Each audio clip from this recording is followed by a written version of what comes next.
himself a crossover. Oh, killer crossover. Just crossover. It just crossed him over nastily. Another victim to the crossovers. Cross him up and sit him down. The crossover is powered by Everlevel Concrete Repair in Omaha at everlevelconcrete.com. Talk about that. Ooh. Not yet. There we go. Not yet. Hi, Matt. It's like how I had little hands when I was like all the way up until I was a tiny kid Like up a week ago? until I was like 13. Like I was a late bloomer. Okay. But I had the perfect size hands at 5 to hit the side of the TV. We had this big box TV, and so I was the TV hitter growing up. This is back in like 2007. Was this like a real tiny TV? No, this was like a static like it was just a bigger TV, and it would get staticky, and I would go up and I would bap, and I would hit it, and it would like the static would go away. Why wouldn't your dad be able to do that? Because his hands were too big. Aren't you listening? he'd be like, my dad, when It he was got a big TV. when my dad had children, he decided, all right, no more chores. I'm not taking out the Oh, I trash see. anymore. I'm not doing tedious things around the I house. see. I'm going to work. But he worked like 11 hours a day, and then he would come home and he'd be slumped. But he wouldn't let you mow the lawn. He would let you hit the TV, but not mow the lawn. He liked mowing the lawn until he stopped liking mowing the lawn. Not to get into a topic of sports on the crossover, Matt. You do that too much on this crossover. I apologize. But That's why I let off with this. I just saw this from Matt DeMarinis. Now, this is an hour old, so I missed it. Did you see this? Did you hear about this? College soccer's calendar is changing. It's going to be a 2-semester sport now. That's weird. Anyway, don't have to dive into it. I just find that weird. As a guy who does play-by-play from time to time with Creighton soccer, that's weird.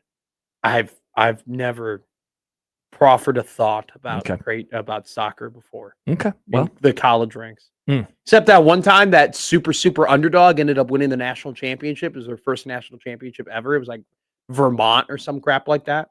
Like they were like unranked heading into the NCAA tournament. It was a massive upset. Nick, I'm sure, knows all about it. Oh, Nick yeah, 100%. loves that type of stuff. Well, yeah, you love that type of weird stuff. You just like weird things. I do like weird things. That's kind of your Soccer's bit. a bit too weird for me. Really? No, soccer's too That's popular for you. That's a though. bad look for soccer. If it's too weird for Nick How is Grimm. soccer too weird? It's like the most.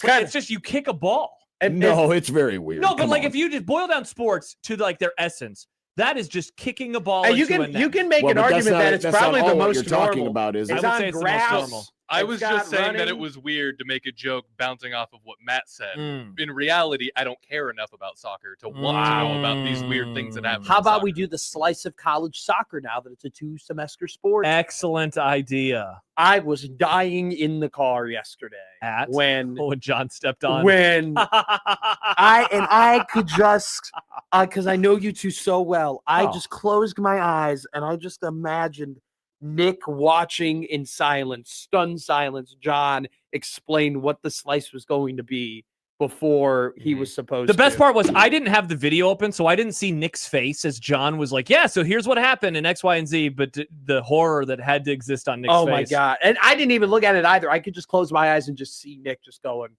Well, how many times has the highlight Never. not matched? Twice. Oh, okay. That was the second time. Where the highlights actually matched what No, was I know. being I- going to be and then- said. I switched it up. And then the delivery of, what's the slice, Nick? And then you going, that. That was And it. then the You laugh. did it. But here's the beautiful part too. Without hesitation, with no stutter, with no just you go, we're gonna do it. We're gonna read it.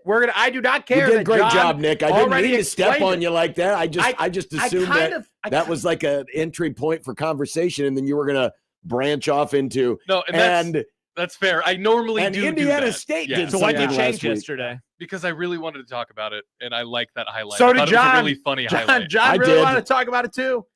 I'm I'm still amazed they played the damn game. Yeah. I love how you stood your ground. It was after You're like a just 3-hour I weather got my delay, too. script. I'm gonna read my script. I don't give a damn if It's- John spoils. I wanted to add some flavor to I what have John's learned my information was. lesson. Yeah, you were No more baseball You were opinions. the- No during a more, slice. no Hey. more stepping on Nick's toes. No more talking about football recruiting. Hey, look at me. You shut your mouth during the slice, all right? Yep. Nobody talks during the slice. Only Nick talks during the slice.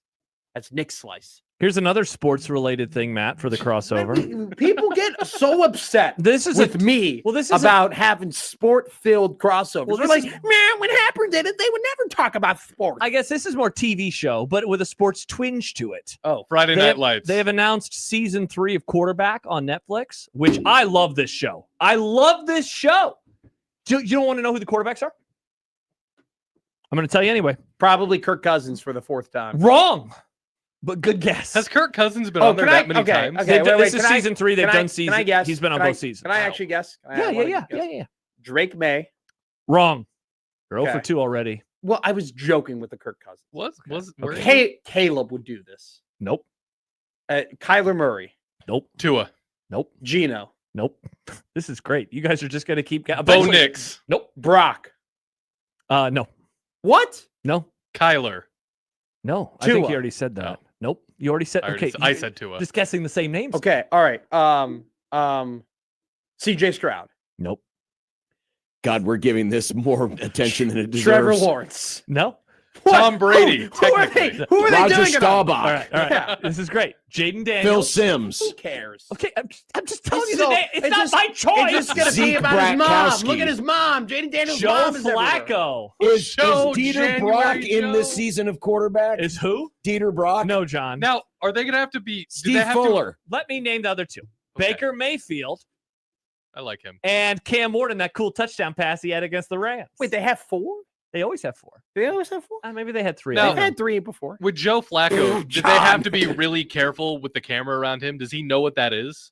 The newfangled technology to Joe Flacco? Joe Flacco's my age. Let's Wow, not say bang that. yourself. That was a great one. No, do Thank not you. bang yourself. Nick already... I think Nick's into that again, banging himself because he goes home and builds model cars a week into his marriage. I only have one model car that I'm working on. I He need the builds paint model to dry. car. You're already like having to have a chore to get away from your wife. This is insane. You're This is incredible. I mean, You- that is pretty quick. Typically, like it takes about 2 years, Yeah. to be like, all right, I need Because something usually to get there's away just from this. her. Now, in defense You of haven't even Nick, had your honeymoon yet. in You need defense to of be in the Nick, honeymoon phase. in defense of Nick, he has been living in sin for the last 2 years. Few years. Around there. That's true. Right. So like the newness of Wow, you've been living in sin. I living didn't take you as a together, guy who there did is that. no newness. So That's true. They've only changed legal status. here's You know what's what? actually happening They- instead of you guys just concocted. in the mind you of actually- God. yeah, that's God kinda- now observes Nick's marriage. That's kind of tough that you had the honeymoon phase before the honeymoon, before even the marriage. Excellent. So call. now you're really in like year 5 of marriage before you're even in week 3. I was a red shirt. What's really happening Red shirt marriage. is when she goes to bed at 10, I'm not sleepy yet. So that's when I go downstairs and do that. Instead of playing video games, I'm doing this. You like sneak away. It's a little, You I gotta, don't like- sneak away. you I'm going to gotta, be like, like- hey, you I'm gotta going to go tiptoe around downstairs. the house. Now, hang on a second. If What's this is going to encourage Nick to not have as many cobwebs around the house, because if you're building a model car and you're trying to paint it up, you don't want a bunch of cobwebs around. Got it. So if this- He's out on Halloween now. So if this About gets damn if this time. gets Nick away from cobwebs, I think this is a good thing. All it is just transferring what I'm doing when she goes to bed. Instead of, like I said, playing Xbox, Wow. I'm doing something constructive. I'm building something. I needed to create something physical. Because you're lacking in other physical elements. Yes, because I'm fat. No, it's I got what you're because doing. everything that I create is all digital, right? Yeah. All of the audio, that's all digital, and I needed to create something tangible. I was going crazy not having something. What are you tangible. Did you wearing, think- Jake from State Farm? Nice reference, Matt. Now, did you think about maybe creating something that could be useful around the house? Oh, Or could excellent be- question. I'm creating art, John. Art is useful around the house. I'm going to display it. Where Is she going Somewhere. to be okay with you displaying it? Yeah, she likes art. does she like Well, model but- cars? Yeah, She there's likes a, cars. I mean, But does she art- like model cars? You're avoiding the question. She likes art. Okay, I get art. We have art in our home, but a model car? Does she like model cars? I Or are you guess gonna have I to don't put that know. in your podcast Oh studio? boy, this could be the first real test. Mm-hmm. Wow. Who Because knew? it'd be one thing if you were Look at what like I've built. creating some kind of I have made nature fire. scene, whether it was a painting or some kind of a collage. But this is a model car, and I understand why you're interested in it. Uh-huh. But this could create quite a challenge when you're done. You're very proud of it, and then you want to set it up on the mantle. And she's like, Ooh, mantle's a good "Why place for it. is It'll that? fit. Why is that Hot Wheels car sitting on top of my mantle? Okay, well, she knows cars. She knows different things. She doesn't just see it and assume it's a Hot Wheel. She knows stuff. She knows wheels. Well, yeah, but I'm just speaking generally, where it's like, it's like the Sesame Street bit. One of these things is not like Is the other. your wife going to catch you on the Randy Marsh chicken hotline? Oh, there's a bunch of brown bits stuck to the pan. Oh, what are you going to do? You're going to deglaze it? Yeah, I'm going to add a little butter to it, and then a quarter cup of red wine. I don't get So it's the great- South Park episode where Randy got super into cooking, and it. Oh yeah, I remember. Yeah. Good reference. My response to you, John, I'm going to is throw that my phone across who the doesn't studio. appreciate the R32 Skyline? One of the best cars ever made. Checkmate. Okay, you got me. You know what? You can keep that in the paperwork. You got me. when the paperwork comes through, I get to keep the R32 Skyline. You get the house. Incredible. Well, again, Well, I can't wait to be invited to the second wedding. That'll Thank be you. Great. It's gonna be. You know what? As a bit though, you should. When we renew our vows and have more model cars Nice. there. Oh my gosh. Are you going to be like the type of people who don't have kids but you have model cars? Like these are our actual babies. This is my child. This It's the is my Nissan child. Stagia. Yes. Yes. Exactly. Yes. Are you Oh going to do that? my. Are you going to baptize your model N- cars? No, we have a dog. That's our- Baptized? You baptized your dog? No, we did not baptize You Misty. should get Misty. Wow, Misty. What a name. for a Misty the dog, a very real pet She's very that real. we all believe She's a in. great. What? Have she's we a not good seen girl. pictures of Misty? They've seen so many pictures of Misty. So Nick had this dog for months and he never talked about it. Whereas Nick, everything he does, he talks about. That is true. including Monday. And- We were sitting here. I kid you not, 30 seconds in break, and he goes, Look at what I built at home, guys. And he showed us his car. And I But was you like, didn't okay, show your dog? no. And so I was like, I don't believe this. She's Yeah, a that real is dog. true. I mean, that is kind of shocking. I mean, Mr. Banks is like Josh's personality at this point. For you- sure, You yeah. would think that. Banks like, running. I think- Banks next to a book. I see it twice a week. No, not that many. I Well, think- you read Dune 1 and Dune 2 and like I you know, haven't read Dune 2 yet. you posted you were reading Dune 2. Eventually I will. No, I'm pretty sure you said the like book number 18. Yeah, but I haven't read Dune 2. I swear to God, I have not started Dune 2. We don't yet. need to bring God into this. Yeah. We're already talking I'm about reading a Nick being history sinful. book. Nice. American history between 1815 American History X? and, I mean, and 1842, I think. We're already talking fun is about that? Nick being sinful with his cars. So we Yeah. got to, back it up a little bit, bringing God into this. I think what it was is I didn't start claiming Misty as my dog until after I'd proposed, right? Because before that, it was her dog. Mm. It's Paige's dog. Oh, But then I proposed. I'm like, well, I'm the father that stepped up now. Mm. I'm the stepfather. That's my child now. It's my dog. that's my boy. Girl. Misty's a girl. It's a reference, Nicholas. Hmm. What's your middle Daniel. name? That's a weird comment. All right, so one more sports It's my topic. dad's first That name. is an interesting comment. Nicholas Daniel. It's my dad's first name. His name's Dan. What is a good Doug? middle name? Don. A good middle name for a Nicholas. Nicholas Bartholomew. Give me some famous Would Nicks. Christian be a good one? Nicholas Christian. no. I'm Joshua Christian. Give me some famous Nicks and what about Nick Cage? Famous Nixons? Well, isn't No, it famous Nicks. Attaboy, Josh. Mrs. Whoa. Nixon? Okay. It's not Nick. Isn't his Nixon's name? Oh, that's daughter. right. He's a is it Capella? He's a nepo baby. Capella? Capella? What? I don't know if there's a Coppola. good Nick, Oh, good Lord, a Josh. good middle name for Nicholas. That's His just an his awkward name is Nicholas Kim Coppola. What about Kim? Nick Dick? Yeah, Grimm. Nicholas Nicholas Richard Richard. Grimm. Whoa, that's a good one. Nicholas Nicky Nicky Dick Dick? Grimm. I don't Nicky like Dicky? that. Nicky Dicky Grimm. I wish that was your name. Oh my god, that is his name. It could be Must- whatever he wants. Must I mean, have we got a says guy walking Alan. around with his name is Jack Mitchell. I mean, you can name yourself whatever you want in radio. That's true. By the way, if you ever want to hear Jack complain for like 5 minutes, be like, "Hey, what's up with?" Well, I mean, a lot of things, but just ask him like, "What's up with your name?" Because he is so triggered by, and it's because of you. Because he No, got into radio at the very end of this whole. You have to have a stage name, but he has all these family members that are also named Jack and John, and it is insane Dude, behavior. his voicemail is so funny. He always says it when you call him, it's like you're talking to a gay couple. It's like, Yes. hey, it's John or Jack. It's so funny. It's Because of him. it's not because he You didn't couldn't have have to get. two Johns. You Right, could have right. had the It's not John and because of John me. morning show. John We Square. literally had John three and John. Johns in the building John when I John. was first in With the a lot of first in bathrooms. there. We only have two. when I was drunk on the live stream for the basketball win when they beat Vanderbilt, and I said Johnny Mitchell. He's like, no, that's nobody's name. It That was is kinda somebody's funny. name. Well, no, because he's not. Oh, his last name's not Mitchell. Yeah. It's Yeah. different. Yeah. last. Here's one for Nick, a good middle name. David brings up our friend Nick Baugh. Nicholas Allen Baugh. Ooh, Nick Allen. That sounds like It does. It sounds like Tim Allen's very problematic younger brother who never was quite as famous as him, but had like one starring role in like a 90s sitcom. a You know? different 90s Oh, look, sitcom? Nick Allen, One of the Yeah. forgetful ones. I had no idea that Macaulay had a Macaulay brother. Kieran, I had no idea, and then he got Kieran up. Culkin is like still acting. But listen, did you not? I'm surprised you didn't see Succession. Scott Pilgrim. Time out. Before the peanut gallery puts a bunch of words in my you two are mouth. both the exact same.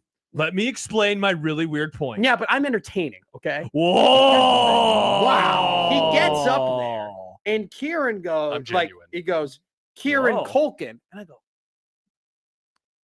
Yeah. oh, all right. I knew who he was, and I knew he was very famous, and I've seen some of his work, but I didn't put two and two together. It's like that one time Woody Harrelson didn't Well, realize what else that is Liam he and Chris were known brothers. for? He was in Home Alone.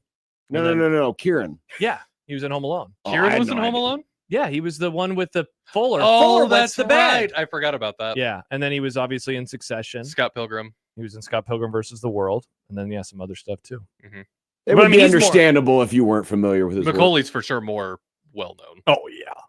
Well, yeah, he had the. He's married to Brenda Song. How much do you guys think a Fred Hoiberg XL Reebok Minnesota Timberwolves jersey cost? Is it like authentic, like game worn, or is it just, Yeah, no, it's just like it's a regular fan jersey. like is it new or is this an old jersey? I don't know This about is what it looks basketball like. jerseys. How much are God. basketball jerseys? $200 bucks.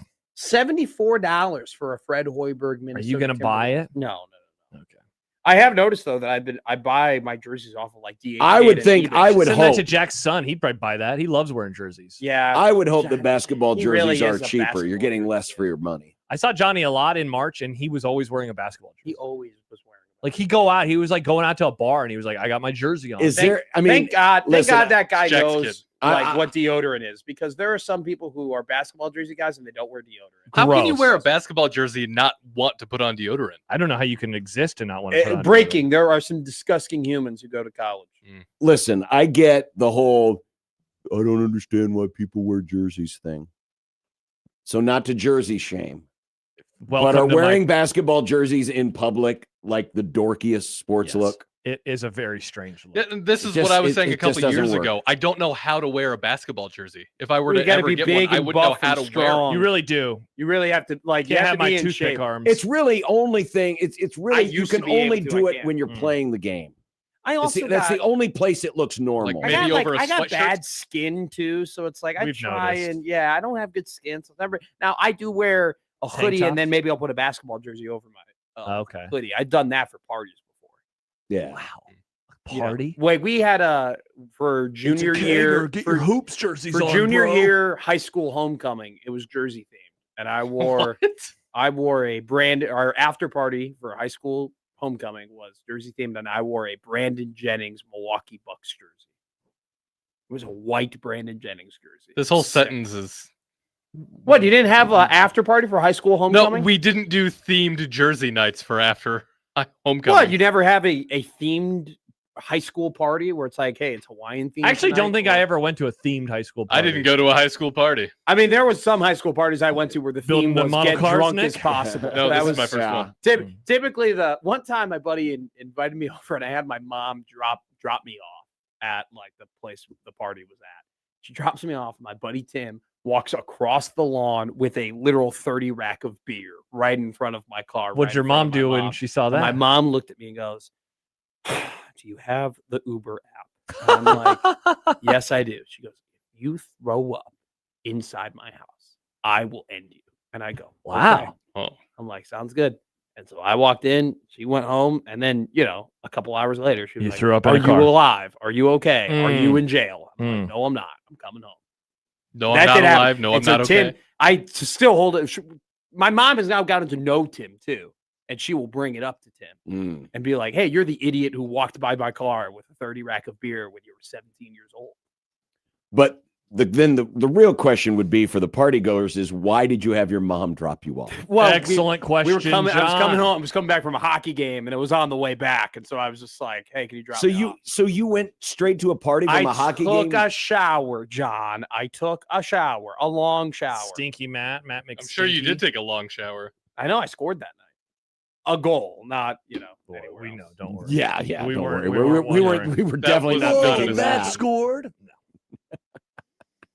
We definitely weren't thinking that. By the way, You son of that was. We that got a was text, really Nick, from well Justin. delivered at the end there. Nick not going to a high school party ever is the least surprising thing I've ever heard. Yeah, no, that's why I said it.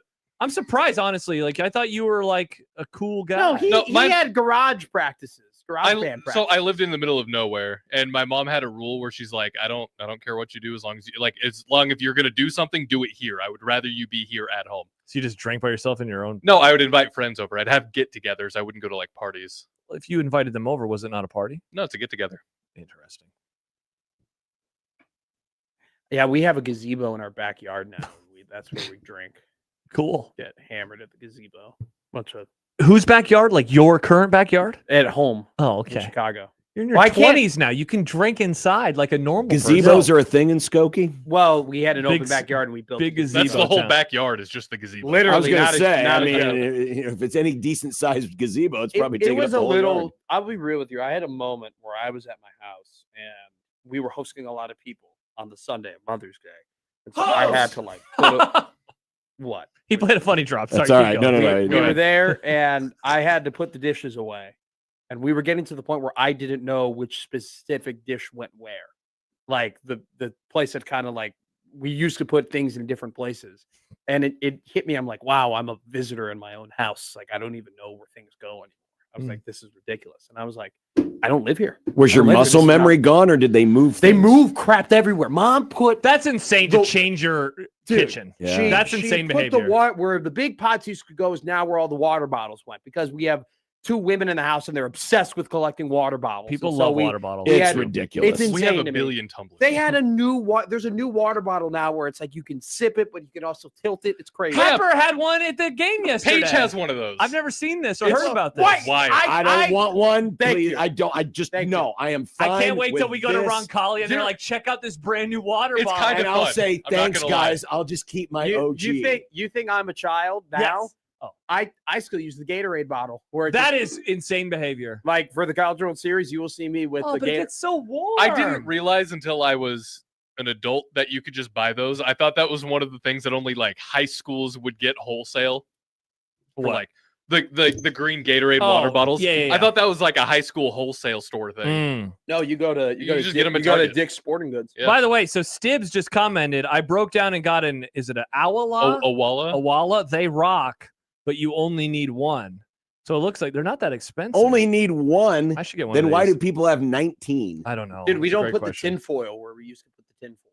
We put the tinfoil in a completely different spot now. So it used to be on the up front, right on the island, right above where we put all the Tupperware. And now we put the Tupperware on the back part and we put the tinfoil on the back left part next to the fridge. Were you And I'm looking there for it and I'm 'cause you looking for wanted to make a tinfoil. hat? I'm looking, they're like, hey, we need to wrap this up. I'm looking for tinfoil. I go, I was like, I've never felt more lost in my life. Why does the Awala? Owala. Awala. Why can you drink it in two different ways? I don't understand. There's two holes, right? There's one with a straw and you can I out know of how it. it works, but like, what's the Yeah, purpose? I don't know of- if you want to slurp it in the microphone after saying two holes. I just don't know why. I don't know why. Why do Sometimes you don't Give him want to a slurp. bang! Nice. Sometimes you don't want to slurp. That was good. Sometimes you just want to chug. Interesting. I actually had a crossover topic before we got into Nick Sure. making Yeah. cars. where we Let's go to started break. where we Car. started having two different conversations. Yeah. One about koalas or whatever these That things was are the called, end and the of other thing about conversation. where their parents keep the tinfoil. Yeah. Why I mean, that are you was moving like- the tinfoil? Okay, so what's Right, your and whether or topic? not and Nick isn't physically pleased, so he has to make cars. That was another topic. That's how we started today. You know, so many things can be true at one time. It's not just it doesn't just have to be one thing or the other. So, what the hell is wrong with your sport, Josh? And the fact that it's $160 to get running shoes. Why is that so expensive? Why has the run? I went to Shields to get a nice pair of walking shoes. Okay. My feet hurt because I've been going on all these walks and I'm playing softball and golf. You're probably wearing the wrong shoes. I know. I've been walking with basketball shoes. So I go, I got to go and get walking shoes, invest in it. They're $160. Yeah. What the hell is wrong with you? You can find some on basketball sale. shoes like $200? Like, what are you asking? The Air Force Ones are cheaper than the Hokas. Explain that to me. Air Force Ones aren't good basketball shoes. Those are stylish shoes. Yeah, I know. The stylish shoes are less expensive than the because they're shoes. not practical. Yeah. They are very practical. Running shoes last Look what I'm wearing hundreds right now. and hundreds I'm wearing of miles. my white Nike shoes right now. Those are impractical. I mean, they're for style, not comfort. I'm comfy right now, but I can't walk in them. You just got to go to the places and find the sales. I got a new pair of Ultras trail shoes like a month ago for when I used to run $115. cross country. I was a 2-time ESCC all conference Congratulations. runner. Thank you. Yeah. ZS stand for Skokie. No, Eastern Suburban Catholic Conference. I bought Mizunos. I was a Mizuno shoe runner, and they were less than $100 back. Well, I mean, there's also been some stuff that's happened in the economy recently that also has made things more The expensive. economy. You've seen there's this tariff situation that The president doesn't care. caused There's things to go tariffs from on price. Hokas. Well, there's tariffs on the things that go into the shoes. This is why the Air Monarch is the GOAT, because you Forrest can Gump do what you need to do in the Air Monarch. That reminds me, I need another. $75? That's a lot.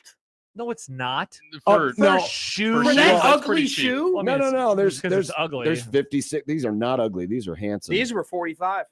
Yeah, you got some 53s. I went to the Wait, what is an expensive shoe to you? What's the cost where you're like, that's I would not expensive? buy those for 75. Because you think they're ugly, but Yeah. 75 is a great cost. How of are they shoes. ugly? So They're these were 40. pristine. The fancy stylish shoes that I wear, one of them was 120 and one of them was 90. And that's probably 120 is probably the most I would buy for a shoe. It's probably the most I would. I mean, listen to this invest in. description. The Nike Air Monarch 4 sets you up for working out with durable leather on top for support. Lightweight foam teams up with Nike Air cushioning for comfort in every stride.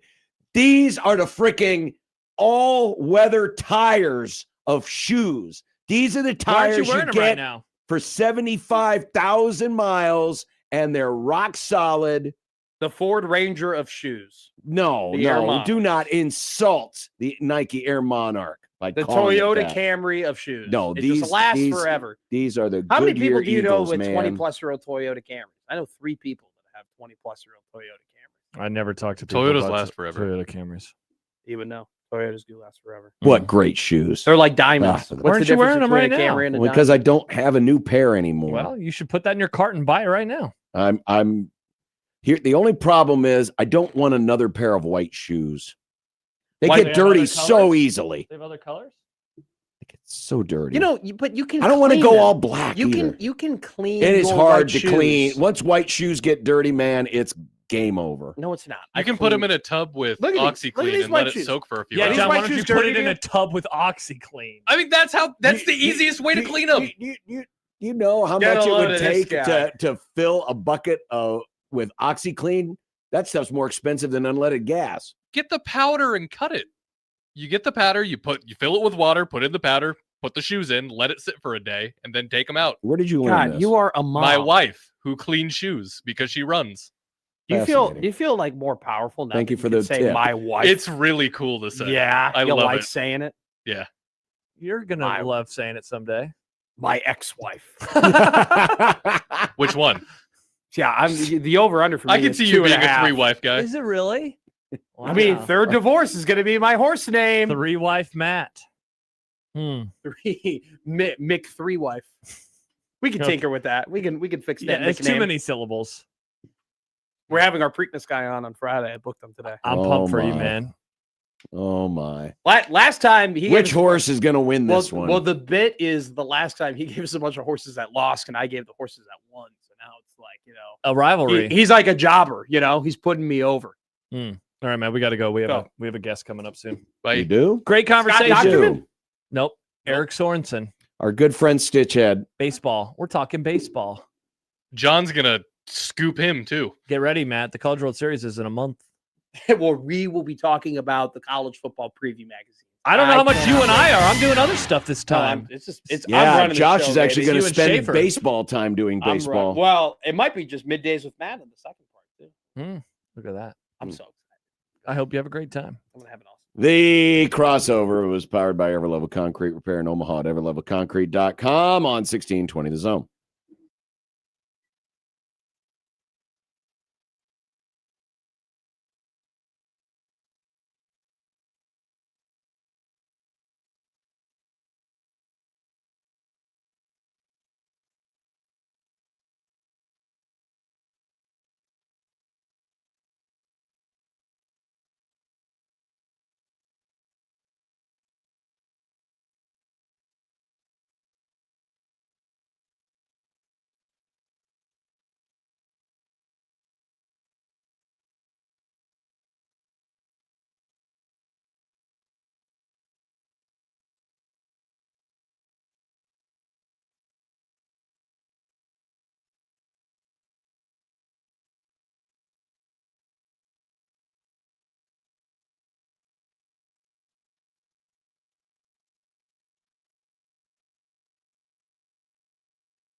KOZN. Unsportsmanlike conduct on 1620 The Zone. Husker athletics, Creighton and yes, UNO. Don't miss a moment, they'll give you your fix. They're on every day from 2 until 6. Spend your afternoons with John, Josh, and Nick.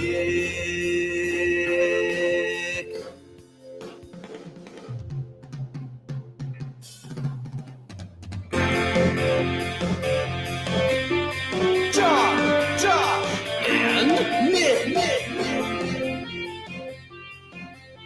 They'll show you what sports talk really is. Dumb Debates Wednesday is here again. Nice. Great to be on the air with you, John. Great to be on the air with you, Nick. I'm glad you guys are here in person. Oh, it's good to be back. All of us here in the studio. Unsportsmanlike conduct on 1620 The Zone. Husker athletics, Creighton and yes, UNO. There's 2 games on right now, but they're both in the 8th inning. Whoa. So we're Wow. almost done with the baseball, but I wanted to get some on These just a little bit. I wish baseball games were staggered more. Where's the other game? There's another game I thought. Yeah, Angels and Guardians. Oh, there it is. Okay. Oh, but can I watch it if it's on MLB Network? Yeah, I have Okay. MLB Network. All right, cool. And there it is. Great to be here. We are happy to have you with us here on this Wednesday, middle of the week already. Time flies. Time flies, says Tony Romo. I think we might get a John rant at some point today. You think one's bubbling? You feel it in the force? I think so. Why? I mean, there's this little league, John, called the National Football League, and they are causing your Rams to play in another country halfway around the world. Boy. And then dumb. we learned minutes before the crossover that you get to play in the first ever Thanksgiving Eve game, which is a word like those 2 words never went together. They No. never did. It No one wasn't ever. Thanksgiving That's not Eve. a real It thing. was That always is never a real the thing. night before Thanksgiving is when people would drink, but it Yeah. wasn't Thanksgiving Eve. It's I'm going to the bar. But apparently the Rams are hosting the Packers on Netflix. And so I'm just, I think No, there's John no might be rant. like, "Grr!" No, there's no rant. It's No just rant. It's just dumb. Good excuses though for when the Rams take a huge step back this year. Mhm. Goofy schedule. They were Goofy schedule. tired. They were tired from We Australia. don't use We those travel- types of excuses. They are going to say that all year long. Well, we went halfway around the world. We had to avoid all the syphilitic sloths and koalas. Exactly. So You guys keep on dreaming. And the spiders as big as Josh's teeth. Ah, wait till I shave my beard again, Nick. why would you do that? I will never do that. The Grum Down is presented to you for free. The Awesome. free service of the Yes. Grum every day. Unless we forget. Or it doesn't upload. Mhm. Nebraska sweeps, still walking the fine line on Host a playoff game. fresh off the grill. New numbers Awesome. to Nice. see where Nebraska compares to the teams in its neighborhood on doing that thing. Doing that thing you do. Doing that thing. you do. Host. That's the dream, Nick. That's the dream. And then people get priced out. Season ticket holders. Never Okay, gonna, okay. They're gonna hang out on the berm. Maybe Save we should that topic change it for another time. Maybe we should change it. Maybe we should change it to Travel. season ticket holders get chipped or whatever. I don't know. I have to think of how it's going All to right. work. All right. Well, in a host, chant format. playoff game. So that's 5 syllables. We'll figure it out. Hosed. Host Oh. a playoff There. game. We're getting closer, I Mhm. think. Hosed a Mhm. playoff game. I like this. Oh. I like this. Hosed up. But we have to make sure we really What emphasize about host from playoff game? Nah. it. Yeah, we'll We'll get there. We've By the way, got, speaking we've of got a Husker few days baseball, to figure this out. They're playing at 2:00 tomorrow because of weather. So get ready for a 2:00 game on Stop talking about Thursday. the weather. No, I'm reading a tweet, Nick. Now there's going to be a tornado because of you. Not in Minnesota. I mean, if there is, there is. Wow. Jeez, John. Well, I mean, tornadoes happen. Yeah, I know. They're a part of nature. Yeah, not in Minnesota though, right? Yeah, they get tornadoes in Minnesota. Okay. They get tornadoes in weird places. Hell, we don't get sometimes. tornadoes here anymore. I know the alley has moved. Florida gets tornadoes. Could you imagine living somewhere that gets hurricanes and I used tornadoes? to take a outside. perverse sense of pride when we would do that bit in science every year in grade school where they showed the map and there was the big area from South big Dakota area. all the way down to Texas, and this is Tornado Alley. And I used to think to I was afraid of tornadoes, but I used to think to myself, hell yeah, we're tough. Look at us. We survived. And now, nothing. Now- Bupkis. Yep, and we don't even. I mean, have that's a football good team thing. anymore. But we've lost some of our identity. John wants to know, will the game tomorrow still be on BTN? Excellent question, John. I have no idea. I guess it would be yes, right? It's not like they're doing anything else at 2 tomorrow. I'm sure they've got 15 reruns of Big Ten Eats. Mustache Adam, we don't get tornadoes anymore. Does John have amnesia about 2 years ago? Well, you were Yeah, at the remember? ballpark and it just completely went over. You were like, Well, that "Whee!" was 2 years ago. Yeah. This has been so quiet. The clock reset. This is you are just jinxing the hell out of this. Nebraska will beat Purdue. I guarantee it. We don't get tornadoes anymore. I guarantee it. You said tornado. I never said guarantee it. It's just we haven't gotten any. It's been very quiet. Okay. I'm stating a fact. Okay. How much does money equal wins? We will follow up on our Whoa. conversation we had yesterday with Sip because people have the takes. Oh, yeah. Here in just a few minutes, Eric Sorenson of D1 Baseball will join us. Hell yeah. Nice get. Nikki's joined us in the video stream, too. In that time, we will also update my new numbers. Love it. This is Happy Husker Football Week, and wouldn't you know who won the pony? Mr. Colandrea wants to win a national championship. Now, Stibbs comments about Colandrea. He went to the wrong school then. It's like when he accidentally ordered the Nebraska shirt. He Yeah. accidentally went to Nebraska. Uh-huh. Nebraska now owns Matt Rhule. Oh, No. interesting. There's even a title, a pink slip and everything. Mm-hmm. Well, Owner, pink slip, University of cars. Don't get Nebraska. listener John excited. No. You said pink slip after Matt Rhule. I guess think he pink just- slip. I guess the pink slip has two different things. Pink slip can mean firing. Pink slip also means your registration. for I your always vehicle. just think firing. I never think of. I think of cars. I think of Fast and See, I Furious think of cars specifically. first, then before I think of Race wars. car I pilled only- guys. I only think What's wrong of with Steve cars? Peterson sliding notes under door jams. Wait, is that how we fired Frank? That's the rumor. No way. I have Frank's number. Should I text him and ask? We're moving past it, right, Frank? It was 23 years ago. The College World Series equals dollar bills. Wow, that's a lot of college baseball topics today. Hell yeah. The ACC says the Irish are using us also. Yeah, no crap, you idiots. Also, What happened? Oh, yeah. the whole rest of the world has gotten dumb. Uh-huh, they Mhm. certainly have.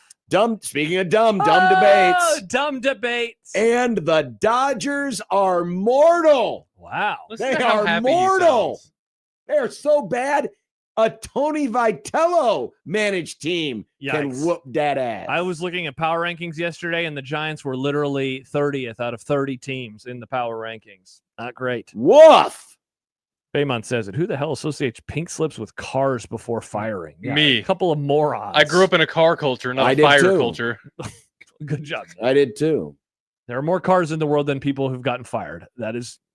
There are. Also, people around where I like, they're mostly farmers. You don't really get a pink slip for farming. Yeah, I mean, I don't I've even just think never they really do, in I don't that think they world. You do know who pink fire- slips anymore, though, you- but it's like the connotation.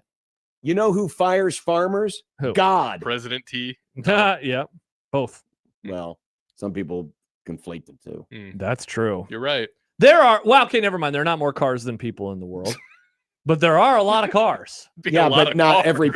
every person in the world gets fired. That's true. Yeah. 1.47 billion cars in the whole world. I didn't get fired until a few months ago. That was the first time I was ever fired. That was the second time that I was ever fired. Nice.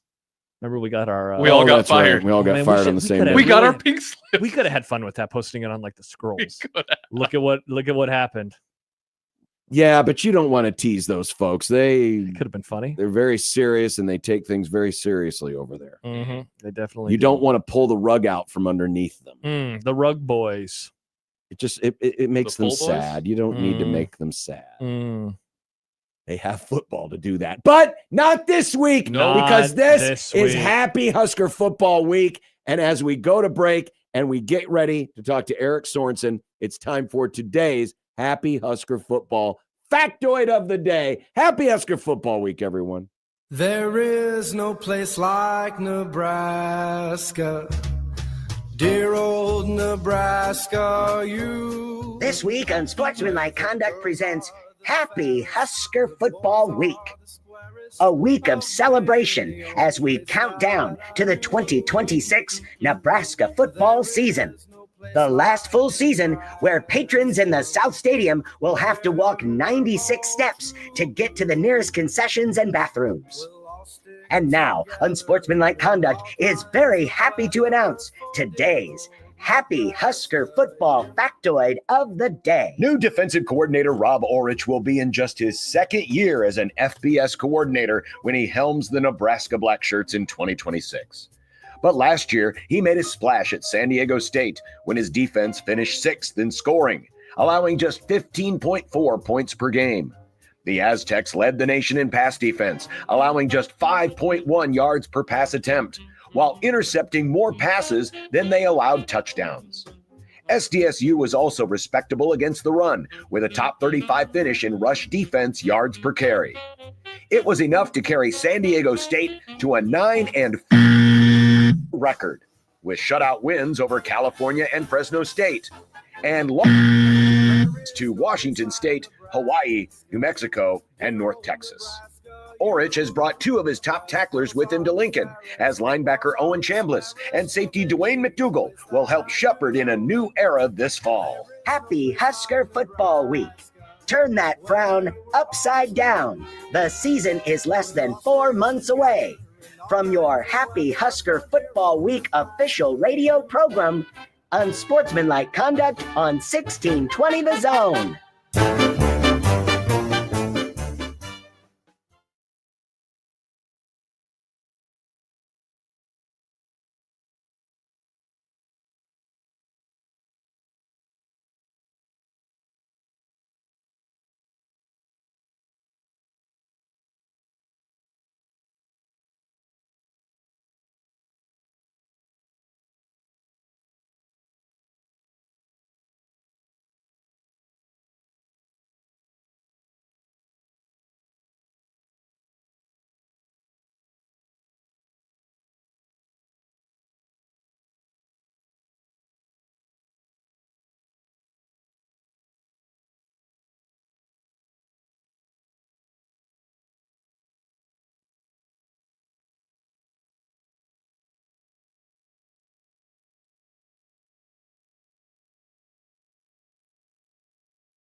We are month away.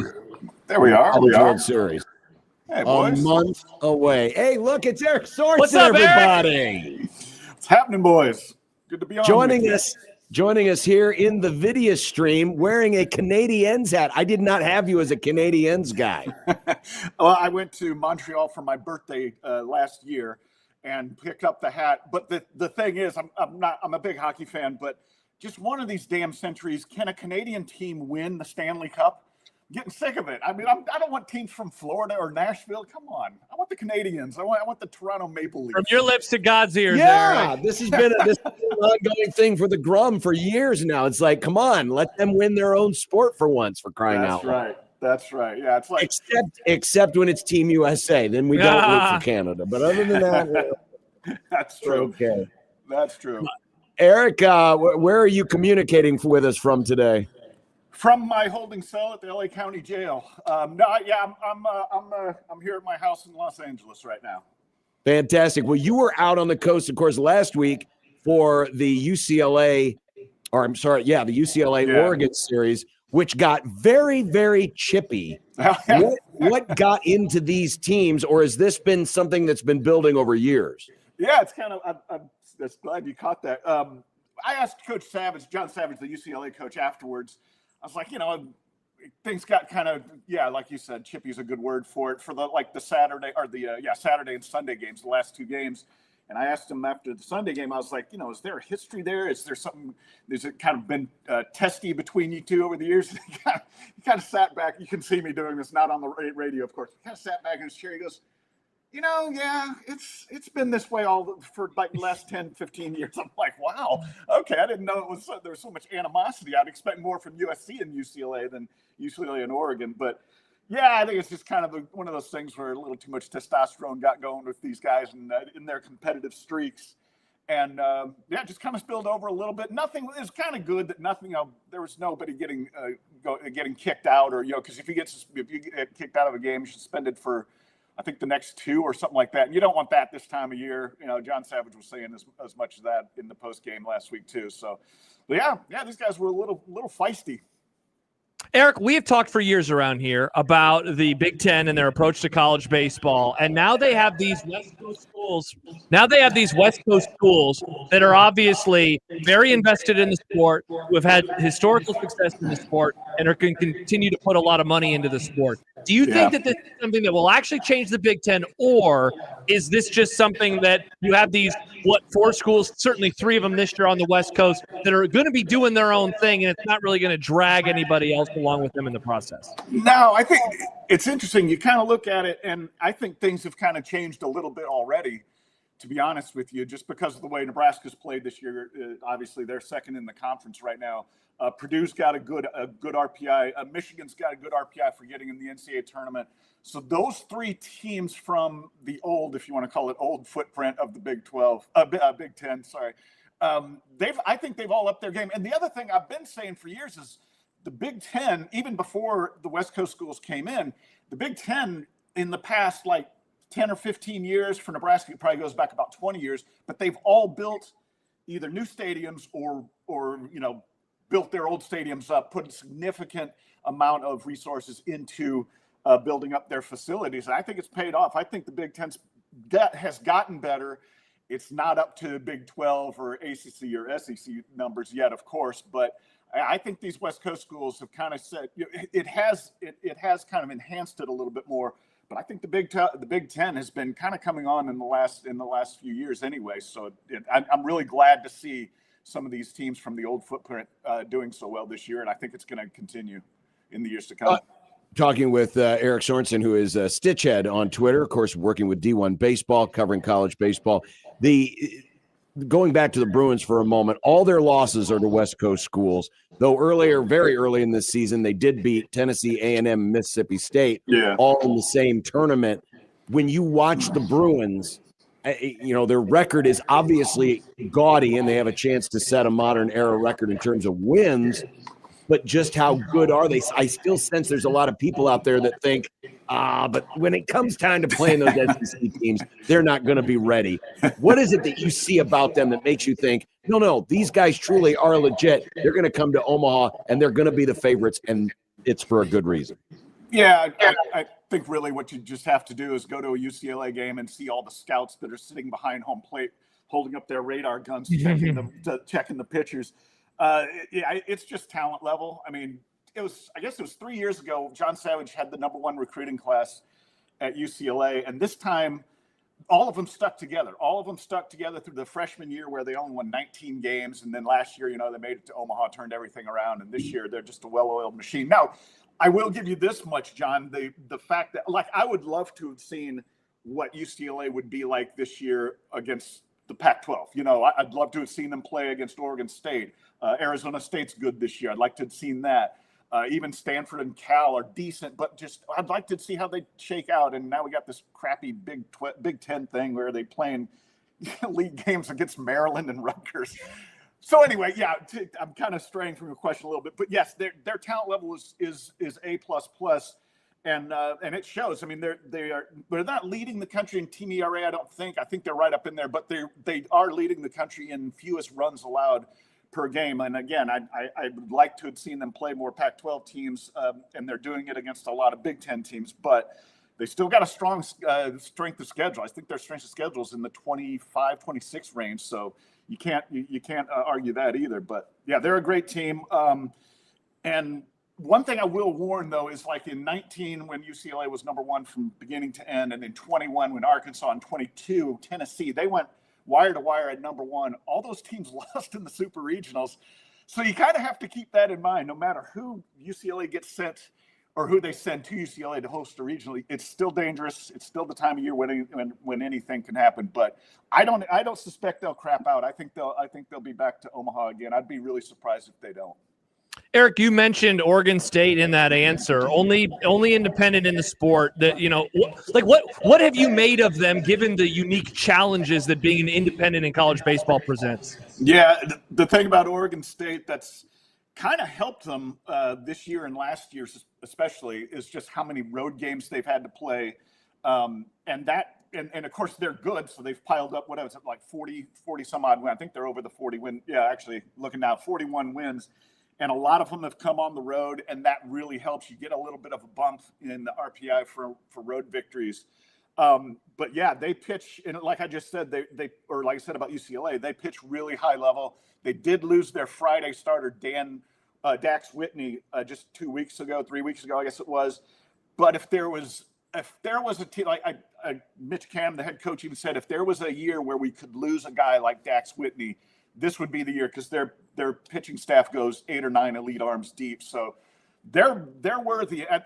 Their offenses can be a little sketchy sometimes. I think they only hit in the 270 range, but when you pitch and play defense as good as they do, it doesn't matter. I mean, the pitching is going to carry them a long ways. And having an independent schedule hasn't been the best schedule, because they just can't get the best teams to play necessarily. Played a lot of Big West teams, which are pretty good, but they're not playing a ton of games against ACC and Big 12 and SEC competition.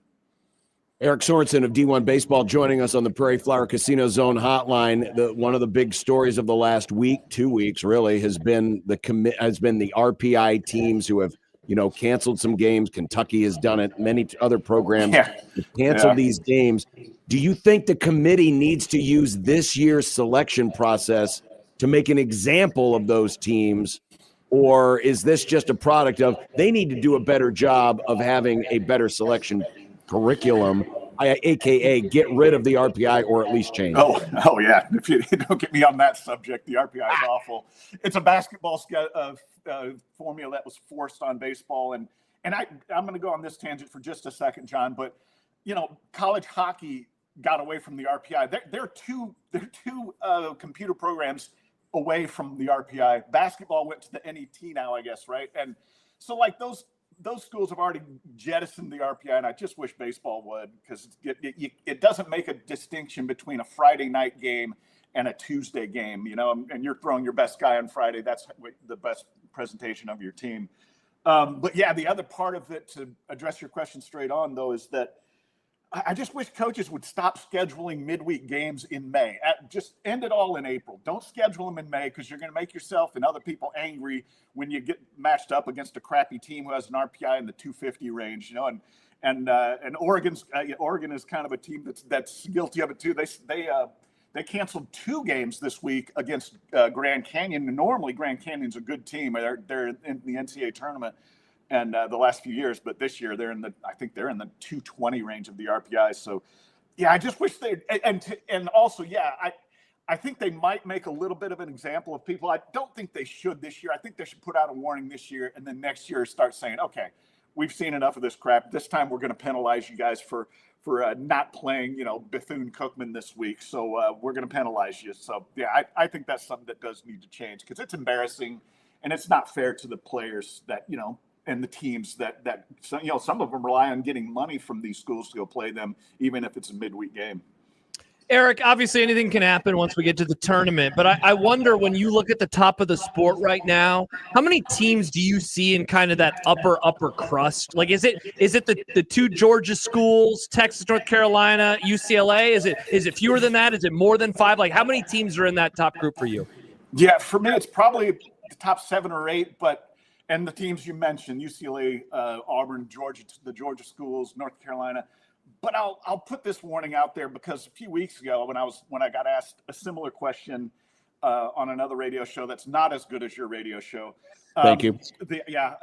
I told them, I was like, it's kind of weird, because I think this year, I did say just 7 or 8 top teams, but I really think deep down, any team in the top 20 of the sport, I think, of the RPI or of the rankings could come through. I mean, we saw last year Coastal Carolina went to the championship series, and they were good all year and everything. And of course, then you had your Murray State last year. You had Oral Roberts the year before. So you're going to get some people in the field of 8 that you're not expecting. But I really do think it wouldn't shock me to see anybody from 20 on up win the national title, even though I'd still give the favorites to UCLA and Georgia and Georgia Tech. But yeah, I could see a lot of these teams, including our own Nebraska Cornhuskers, being a team that could go very far and cause a lot of trouble. Talking with Eric Sorenson of D1 Baseball, I saw this quote earlier this week, and unfortunately it doesn't look like Louisville and Dan McDonald are going to be back in the NCAA tournament. They've been a regular participant, but they've got a great player in Tate Davis on that roster, and he said recently, I'll grab his phone and show you the DMs.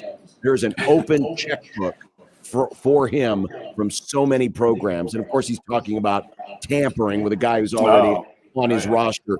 When you hear stories like this, and it's happening across all of college sports, when you hear it happening still in baseball, what does it make you think? How angry does it get me? Is that what you really wanted to ask me? Probably. Yeah. I hate that crap. I really do. And yeah, it's rampant in the sport. Teams pilfer other players, and they try to entice them. The difference between college baseball, and college football or college basketball is, in baseball they have these summer leagues, like the Cape Cod League. I'm sure you guys have heard of that before. The Cape Cod League. Mm-hmm. They have leagues all around. They have the California Collegiate League out here. So guys go and play summer baseball all over the country. Even up in Alaska, they have a summer league up there. And I hear from coaches all the time, there's so much recruiting by other players. Hey, if you don't like it at Directional School State, look, why don't you come to Big Money State here, and you'll get a lot more money. You get paid more, and you'll have 10,000 fans at your games and stuff. So yeah, I hear about that all the time, and it's worse now that the transfer portal got involved and money got involved with NIL. So yeah, I just hear horror stories about coaches that they almost don't want to send their players to play in the Cape Cod League, because they know that there's a chance they could lose them. I mean, they'd rather kind of helicopter over them for the summer if they could. But yeah, that happens a lot. And again, it's worse in baseball just because they have these summer leagues where guys could get recruited while they're playing in the summertime. Eric, obviously around here we've been talking about Nebraska and the possibility of hosting, for a good month and a half, 2 months now. They have 3 games left in the regular season, all of them up in Minneapolis against Minnesota, and then the conference tournament. What are you looking at from them over the next week and a half, if to put themselves on the good side of a top 16 team going into the tournament? Yeah, they're an interesting case just because they're ranked in the RPI. I think they're at 14 is the last I saw, and then D1 has them at 24 in their human rankings. I would probably have them a little bit higher myself, but I am a little bit. It's weird because the only time I saw them this year, they took on some losses. They lost to Stanford in Arizona early in the year, and then they lost to UCLA. Which is excusable, of course, but man, they're in a weird position because it seems like with them and USC and Oregon, they're all real right next to each other in the standings, and all of them have an argument for hosting. I'm not sure if all four of those teams are going to be regional hosts. I'd like to think they could or would, but yeah, Nebraska's they got to stay they're ahead of USC and Oregon in the standings right now in the Big Ten. And they got to stay ahead of them. Don't lay an egg up in Minneapolis against Minnesota. Minnesota's not a bad team, and their potential of beating them is for real. But I think they got to stay ahead of USC and Oregon in the standings, and then probably go a little bit into the Big Ten tournament because whatever they can do to improve their RPI, I think it's going to take a little bit of a hit playing Minnesota this week. But whatever they can do to improve their RPI is certainly going to help. And I would love to see the Big Red have another home regional for the first time in quite a while, it seems like. 18 years. Eric, hopefully your next 8 for Omaha column won't be as ripped apart as this last one was. People get very triggered about the teams he selects. Just clarify for the readers what these 8 teams represent. Yeah, I got a message from a Georgia Tech fan. How can you not have Georgia Tech in your 8 for Omaha? I'm like, okay, guys, I need to explain it again. It's whoever's hot. It's a hypothetical. Whoever's a hot team. Georgia Tech just lost 2 games this week, and you want me to put them in the 8 for Omaha? So yeah, it's my favorite thing to do and my least favorite thing for D1 to post up about, because I kind of wish they wouldn't, because people don't understand. This comes from a time I write right before my 8 listed there. I say, if the season ended today, these are the 8 teams I think would be in Omaha. So yeah, that people don't understand that. And what the hell, I like making them angry anyway. Why not? Hey, where are you headed this weekend? I'm actually going to be I'm headed to Bigfoot country. I'm going to be going to see USC and Oregon. I'm going to see the last 2 games of that, just because there's so much on the line between those two. And I love going to Oregon for baseball games here in May, because the rest of the country's broiling and it's like 60 degrees and misty there. So I love that. It's the last bastion before I have to head off somewhere hot, including Omaha when we get there, and it's 100 some odd degrees heat index. So yeah, I'm looking forward to getting up there to Oregon. That's going to be a good series. Well, I don't know what they have to drink up there, but I just remember when we went to Corvallis, the Shoots is really good, but when we went to Corvallis in 2011 with Creighton baseball, I had a great chili beer in Corvallis, a great chili beer. It was awesome. I've been slacking on my 1 beer Fridays. I probably haven't done it, and I don't know if I've done it all season here during baseball season. So I'll try to do you guys right when I get up there on Friday and fulfill my duties to honoring your program. Thank you very much. Yeah, all right, guys. Take care, Thanks buddy. for having me on. You're welcome. Eric Sorenson, D1 Baseball, joining us here on Unsportsmanlike Conduct. All right, let's get to the goods. These are fresh off the grill. Updated numbers. These are the averages of the 3 major metrics that the committee will have at their disposal. This is not to say that these teams will be exactly in this order. Now, what I've done is I've taken the latest D1 baseball projection. Okay. So that's the left column, the seed. Okay. So Texas right now is 6th in their field of 64.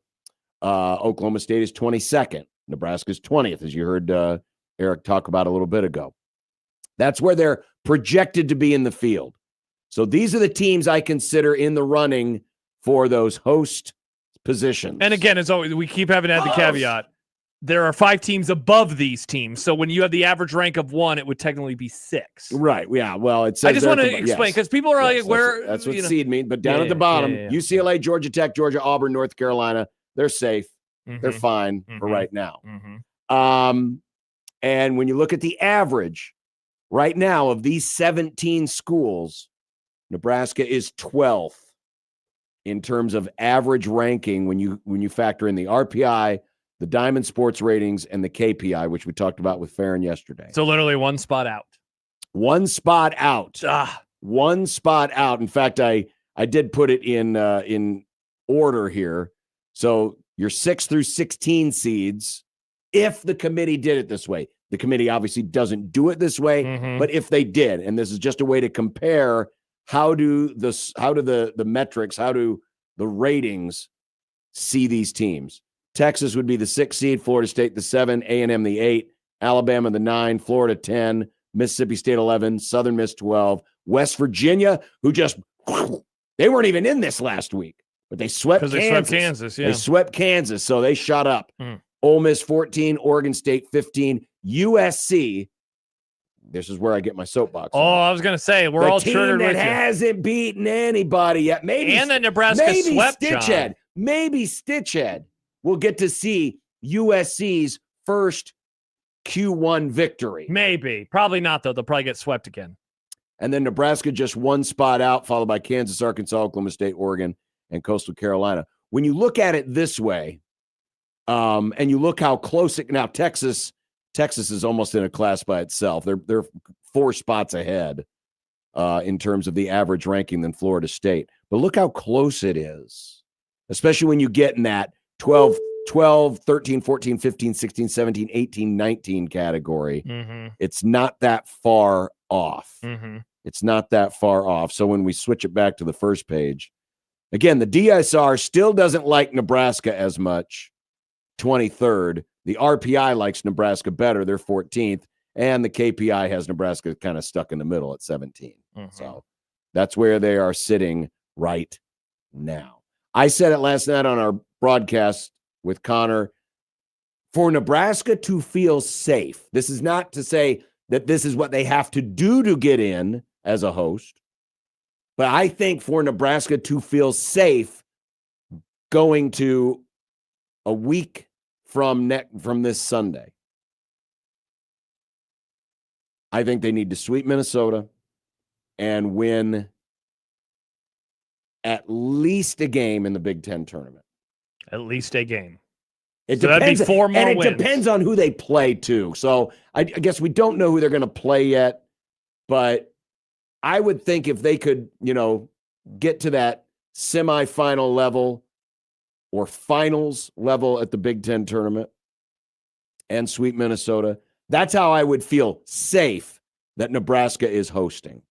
Knowing, of course, that some of these other teams could also have great weeks. Well, I was going to say, what if USC swept Oregon? What would that mean for them? What if Oregon swept USC? What would that mean for them? That's true. And that's what Eric was talking about, staying ahead of them in the standings, which is another. I mean, it's not as important. It's not like, just because you finish second means you're going to get second consideration out of the Big Ten, because it's about what you did through the course of the season and of course your non-conference scheduling. And certainly Nebraska has beaten a lot more better teams than USC has. And they've beaten USC. And they beat USC 3 times. Yes. The thing I worry about is if Kansas can get it back together, and they got BYU this week, because Kansas holds a tiebreaker over Nebraska. Yes, they do. Or at least in theoretically, they hold a tiebreaker. If both West Virginia and Kansas were to host, I think that would be bad news for Nebraska. I think whoever wins the Big 12 between those two, they're going to host. But if they both get to, that makes it more difficult. So there you go. Latest numbers. I'll post those up on our social media. On the Liquid Trucking Zone Twitter feed? The Liquid Trucking Zone Twitter feed. And our Facebook page? I don't have access to our Facebook page. Why is that? I don't know. I haven't had access to that thing for years. Nick, let's get him on this. I don't have We either. need to grow our Facebook You don't page. even have a Facebook. I know. That's why you need to run this. You're the only one of us that why actually don't you, can. Well, then if I do that, you put this stuff up on MySpace. We don't have a MySpace. Nobody is on Why don't you have a MySpace. MySpace? What about our Because Blue nobody Sky? is. How's our Blue Sky doing? Haven't logged on to that in a few months there, Nicholas. Shocking. Well, once I got unbanned, I just came back over to Twitter. That's why I had it. Remember, I got banned and I needed a place to talk to my friends. And then I created that burner account. Posh Jeterson. Posh Jeterson, a great burner. We will continue. Awesome. Coming up, Nebraska now owns Matt Rhule. Yeah, Theo says, did they cover Rhule's podcast grift yet? Wow, grift? That's what he said. I just read the comments in our unsponsored YouTube comments section. 1620 the zone.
You know that's an old drop. Sip hasn't been in studio in 100 years. Yeah, I was gonna say, oh man, you can hear it clearly on a microphone and not on the phone with his seatbelt light beeping behind him. Do you think if we just put an Applebee's sign outside of the studio, we could lure him in? Excellent question, Nick. Trick him? I don't see why not. We'll try it at some point. Mhm. Make sure you put on the marquee half off Oriental chicken salad. Oh, that'll get him. Mm-hmm. Bananas and Banger sweepstakes. Tell us what your walk-up song is. You could win a 4-pack of sweet tickets to see the Savannah Bananas play at Memorial Stadium June 13th. $200 cash and a free duct cleaning from McCarthy's 1 Hour Heating and Air. Duct. Enter on 1620zone.com. That's a month from today. It'll be halfway through June 1 month from today.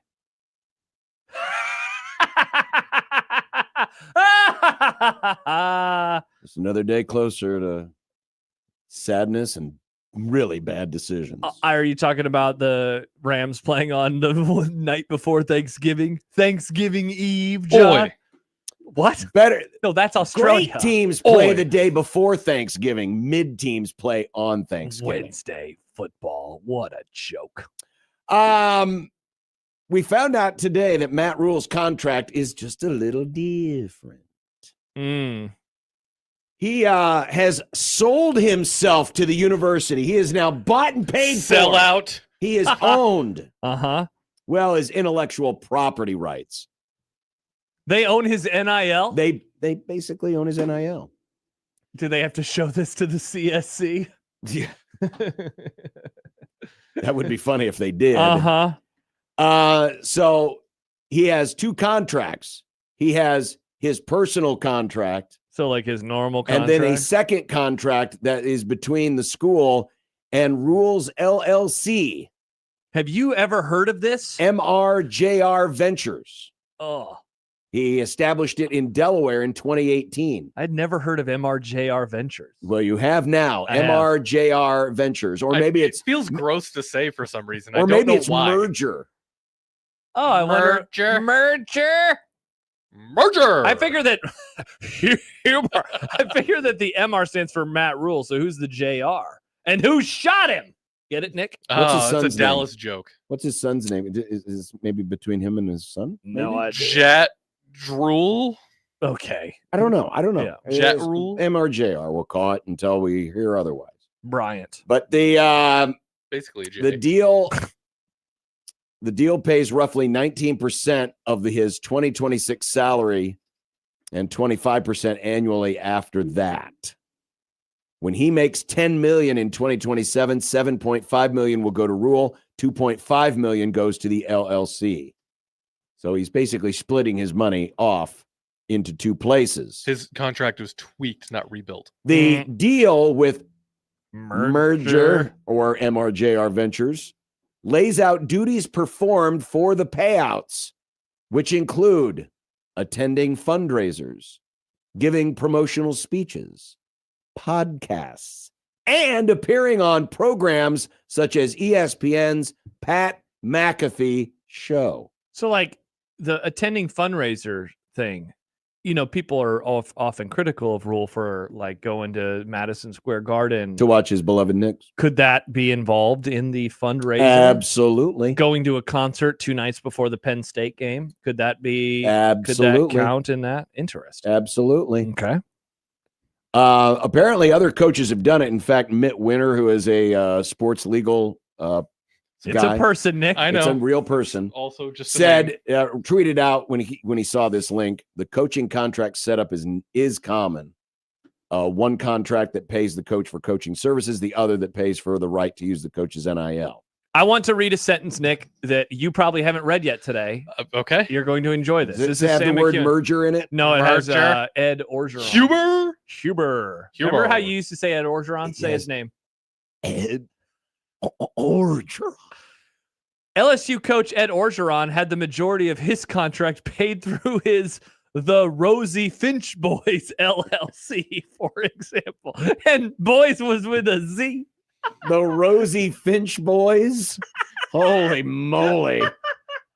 What in the world? Now MRJR doesn't sound so bad. So- At least he's not the Rhule Finch boys. So I Yeah, have the good positive point. boys drop, the negative boys drop. And I Now do I need need a Rosie Finch boys? Yep, I think you do, Nick. Now, what might be new, according to this story, through the LLC deal, Nebraska paid MRJR or Merger Ventures $5 million Merger. this spring to purchase Rhule's intellectual property rights. By the way, Lance points out his wife's name is Julie.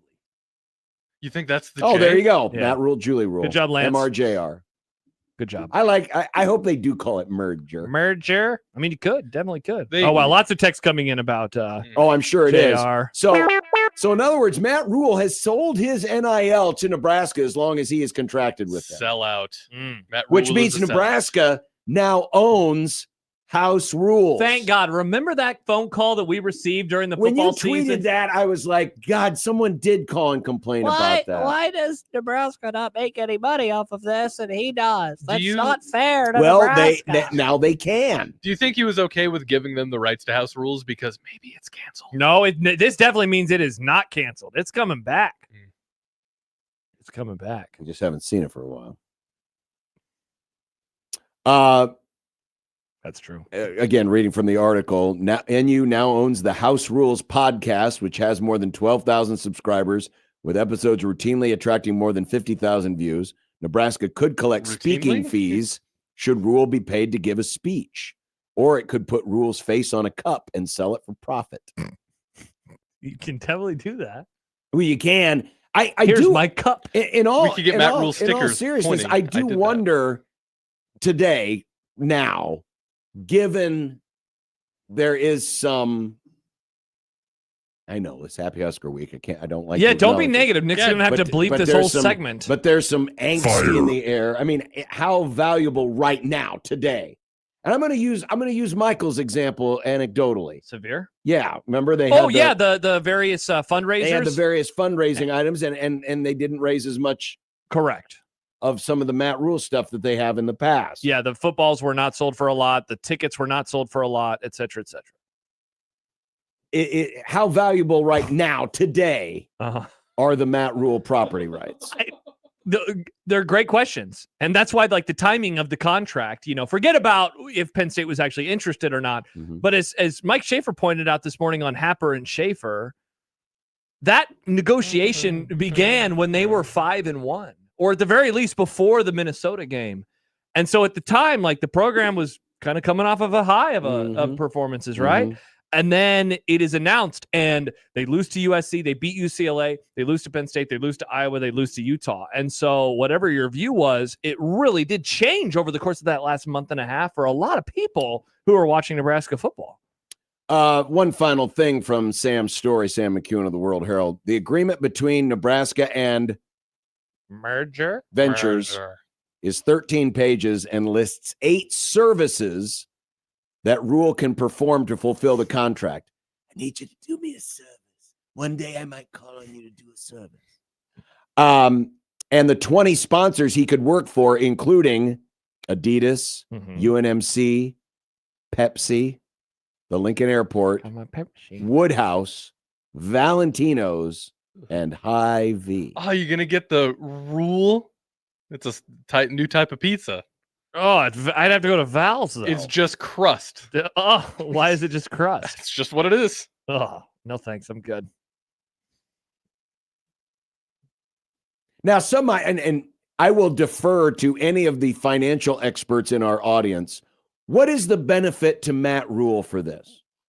Why don't you just take the whole contract in straight cash, homie? Why are we splitting off? Why are you Has to be splitting off? tax purposes, right? That's what I'm thinking. Yeah. That there might be, and I'm not saying this is a bad thing, but there might be some tax shields available. That'd be my guess, yeah. With an LLC that don't exist for a private individual. We should reach out to the Rosie Finch boys and see why. We should talk to the Rosie Finch What was boys. good about it? But I have to imagine, in all seriousness, that it has to be for some sort of a tax, So the next time you buy something with Matt Rhule's face on it, like a coffee mug, or the next Prophylactic. time Matt Rhule shows up on the Pat McAfee show to break news about his new contract, That money is now going towards his LLC, and he's doing it to fulfill the obligations of that contract. That might explain some things that happened at the end of October. Mm. Interesting. Sim says you guys should sell coffee mugs with your faces on them. Yeah, there's no way those are selling. I would buy one. It's a cup of John. Want a cup of Josh? Want a cup? Oh, I would love. We have too many coffee cups anyway. The last thing I need is another Nick. coffee cup. Coffee cups Just a and model car. water bottles are. There's too many of them. There are exactly 2 coffee cups in our house that are mine. That's and then it. The rest of the What's cabinet is hers. Is yours now. Remember, Nick, you got married. That's In true. fact, I would make a move today that the coffee cup and water bottle manufacturers need to cease production on all items because we have enough out there in the now. whole world. We have enough out there All right, now that I gotta no Google- one's good. That and if you have extras, then give them to the less fortunate who don't have a coffee cup. Environmentalist John wants less plastic Good production. job by you, John. Thank you, I'm John. trying to find out how many coffee mugs are in the world. I but, don't know if there's a way to know that. Sadly, there is not. Well- there is. I can tell you the largest collection of mugs belongs to Bob Thompson, who has 6,352. He's been collecting them since '95. You're What gonna a loser! Dunk on. Okay, No I was offense. say, you're gonna dunk on me for making a model car, but this dude has 1 billion coffee cups. Yeah, we have like 20, and that's too many. 6,300. Where do you put them all? Good Lord! What's up with all these? I mean, I have like 18 coffee cups per person in my house. It's ridiculous. Yeah, It's out of control. coffee mug to person ratio. It's bad. It's really bad. Yeah, this is in the Guinness Book of World Records. We will roll on in just a few moments. Still to come, we're going to follow up on our conversation regarding Money. what we talked about with SIP yesterday, money. And speaking of money, the College World Series making us millions. Happer, who was on the call with you last night, writes, John trying to take jobs from people who make coffee mugs. No, I Yikes. just think we need to. It's like when we went to war, the car manufacturers turned into tank and airplane manufacturers. We just need to repurpose. So what did the those coffee mug manufacturers and water bottle manufacturers become? Tanks and guns. Build tanks and guns. We need those now. Out of coffee mugs. We do. We got to keep our gas prices Look low. at my porcelain rifle. All right, perfect. Good luck to those people. Ceramic. 1620 the zone.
Johnny, know we're going to be on the road on Friday. We were just talking about that off the air. We're going to be at the Peaks.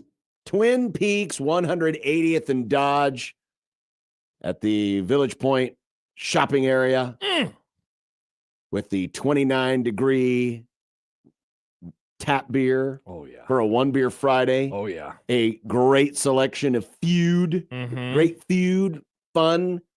Whatever sports will be on while we're there. Hella TVs. There's so many TVs in that place. Oh, are there? Yes. Oh, yeah. I've not been to the new one. And we're going to be in like a cool little lounge area, so maybe you can chill on a couch and watch us. Oh, that sounds fun. Wow, a lounge. Oh, so they're trying to keep us away from the plebes. Is that what you're saying? Well, they're not plebes, they're customers, They John. are, We're the John. plebes. Well, I guess we are the plebes. We're the plebes. Well, either way, come on I by. can't wait. Celebrate a one beer Friday with us. Maybe take a little late lunch or just get off work early. Come join us at the Peaks, Twin Peaks. Sorry, boss. I'm 180th sick. And Dodge. Mm-hmm. Looking forward to it. Who knows? Maybe we'll get to have, the Twin Peaks girls come back in studio, and then Nick can be the one that gets all embarrassed like you used to. I was never embarrassed, John. I was a very impressive person. I just looked like a freak because I had glasses What do like you a mean loser. looked like? Looked. Past tense. Very normal. That's why I'm looking asking. now. What do you mean looked? Looked. Past tense. They did another survey. Ernie Goss is a longtime economics professor at Creighton. He does his own financial estimations. And they have not done one of these for the College World Series since before COVID. So this is 2019 was the last time this was done. But they wanted to see the economic impact of the College World Series on Omaha. And the numbers are, in the words of Al Michaels, huge. Huge numbers. $147.6 million in economic impact for the Omaha Metro, a 67% increase over 2019. How much of that is inflation? Well, I mean, inflation's part of it, but it ain't 67%. That's what I know. I mean, our I was gas asking. prices have gone up like 67%. I know. That's why I was asking. Actually, it's more than 67%. Now, but that's neither here nor there. Is it going to be more or less with all the streetcar construction now? Good question. Other findings, 147.6 million in total economic activity for Omaha Metro. 1,500 full-time equivalent jobs supported, generating 48 million in local wages.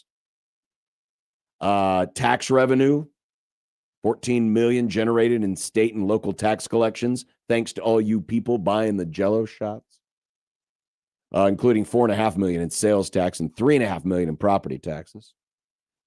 Roughly 370,000 fans attended over the 10-day event, 71% traveling from outside Nebraska, hotels near full capacity. Restaurants, 36 million, lodging, 28 million, amusement recreation, 8 million, car rentals, 4 million, real estate, 3.8 million. Mike Farron's food budget, 2.6 million. Mm-hmm. But pretty impressive, 67% increase from 2019. It's because college baseball is cool and everybody knows that, Josh. That sounds great. I'm happy for everybody. Well, this is, I mean, in all seriousness, when people ask the question, well, why do we bend over backwards for this event? Why do we do? This is why. Yeah. This is why. Mm-hmm. What it means to the local economy and how important it is. Go us. Go us. Go 1620 the zone. We're going to have more great Helping the coverage. Without us promoting it, none of these I don't people think anyone show would up. even know about They it. wouldn't know about it. They wouldn't show They'd up. say, what is this event? Kendall Rogers would have to just eat steak off his own grill instead of coming here and eating at the Drover. Eating at the Drover 8 times while he's in Omaha. It'll be here in a month. It will be here in a month. It will be here. When we are halfway through June. Yeah. By the way, did you see this? Did you hear about, you were talking earlier about the Goofy Puke Wednesday before Thanksgiving. The Rams. Yeah. Do we need a leak flash? Are you calling for a leak flash? No, this is not a leak flash, but we do have the entire international games schedule. These are all leak flash. No, this is not a leak flash. This was announced hours ago. Announcement flash. Yeah, I did see this and hear about this. All of the international games. Oi. I mean, we're using up some pretty good games on the four. I mean, we could send them the Jaguars and the Browns every time, and Seriously? they'd be like, we're fine with Well, this. and the Jags are one of the best teams in the AFC, and these are two big games. They play the Eagles, go Jags, and they play the Houston Texans. Incredible. Do the Jags ever play in any other country other than? No, they have a deal with Okay. with going over. That is Yeah. literally their team. Yes, Yeah. correct. It's like Germany and the Chiefs. It's like Germany. Well, not Let's this just keep time, it going. I guess. How about Lions Patriots? You know, Yeah. that's a pretty interesting game. That's late in the year. That one's over in speaking of Germany now. How about That's over in Steelers Munich. Saints How about Steelers and Saints? in Paris? Vikings 49ers. I like that we send Paris the worst of these games. Melbourne. Are you surprised that they don't try to find a team that's a little closer to Mexico City to go to the Mexico City? Well, I mean, they have in the past. Why not just put the Texans down there? That could be their thing all the time. Dallas, can't remember when the last time that they played down there, but yeah, they've done that in the past. Cowboys playing down in Brazil, week 3. That's weird. That's a 3:25 game, and of course your game, John, in week 1 of the season. Pretty cool. Yeah, it's Pretty great. cool. Nick, we do need a League or sports? league Leak. flash. Good Lord. It's time for an NFL schedule leak flash. Leak flash. From the leak flash leak desk. I believe we call those bathrooms. So as John mentioned, Rams, Packers, Wednesday before Thanksgiving. This isn't a leak flash. No, I This is said the same no, thing. but now I'm mentioning the actual leak flash. I mean, I we was using that literally as a way to- started the segment by was- saying that. I know, but I was How many using times it- are we going to remind Well- people? Leak flash. I was using it to set up because that is the day before Thanksgiving, and this leak flash Leak flash. pertains to Thanksgiving. Now, we already knew about Cowboys and Eagles. Cool. That was announced earlier this week. Cool. But now we know who the Lions will be playing. Leak flash. Matt McMaster's Chicago Bears. Wow, that's a big game. Pretty cool. It is cool. I love Thanksgiving football. Cool. So that means we got Packers, Rams again on the Wednesday. Uh-huh. Then we have Bears, Lions. We have Eagles, Cowboys. We do not yet know Thanksgiving night or Black Friday. I am still waiting for like the time 3 where games the on entire Sunday. schedule is known before tomorrow night. Oh, that would be a huge bummer. No, it wouldn't, because that's literally what we're building to. I think We've we already got close about last year. 15% of the schedule known out there. Mm. Why not just leak the rest of the 85%? Flash. And then tomorrow night it'll be just, I mean, morons with no life are going to watch that crap anyway. To be fair, I don't watch it. I just scroll to my Twitter accounts and see the Cowboys schedule, and then I move on with my day. The crazy thing is we already know Oh, the stupid videos. who these teams are playing. I'm disappointed in Miami's every year because every year Miami's video sucks. Just don't watch them, Nick. And then the Chargers always crush it.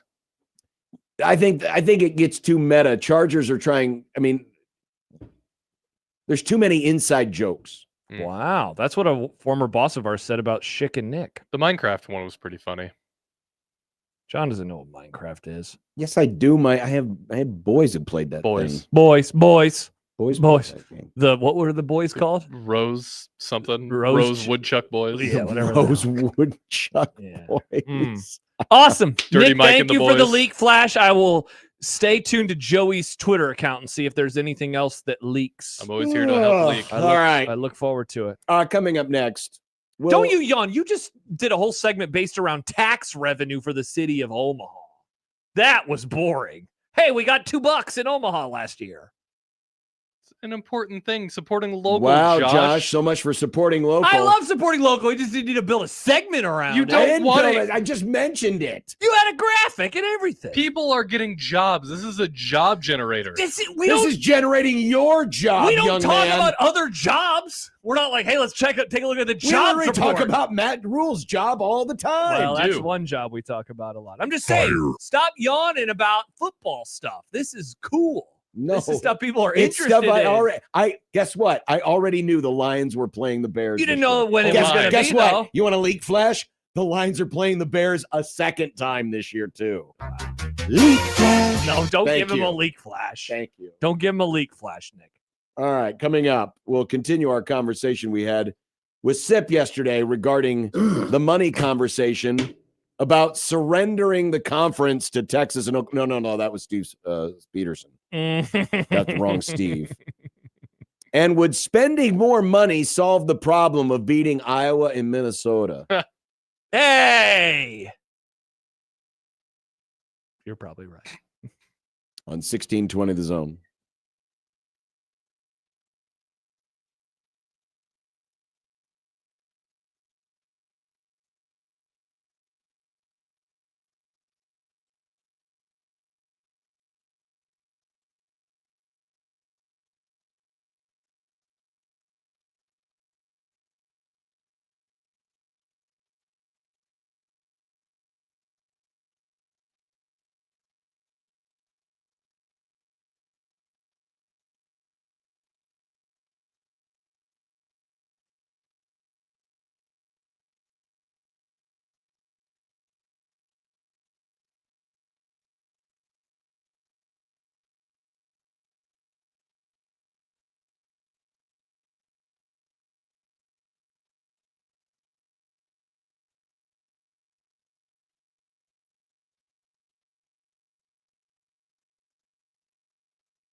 Make sure you check out 1620thezone.com because we got a lot of different contests that you could win, including Yachtly Crew.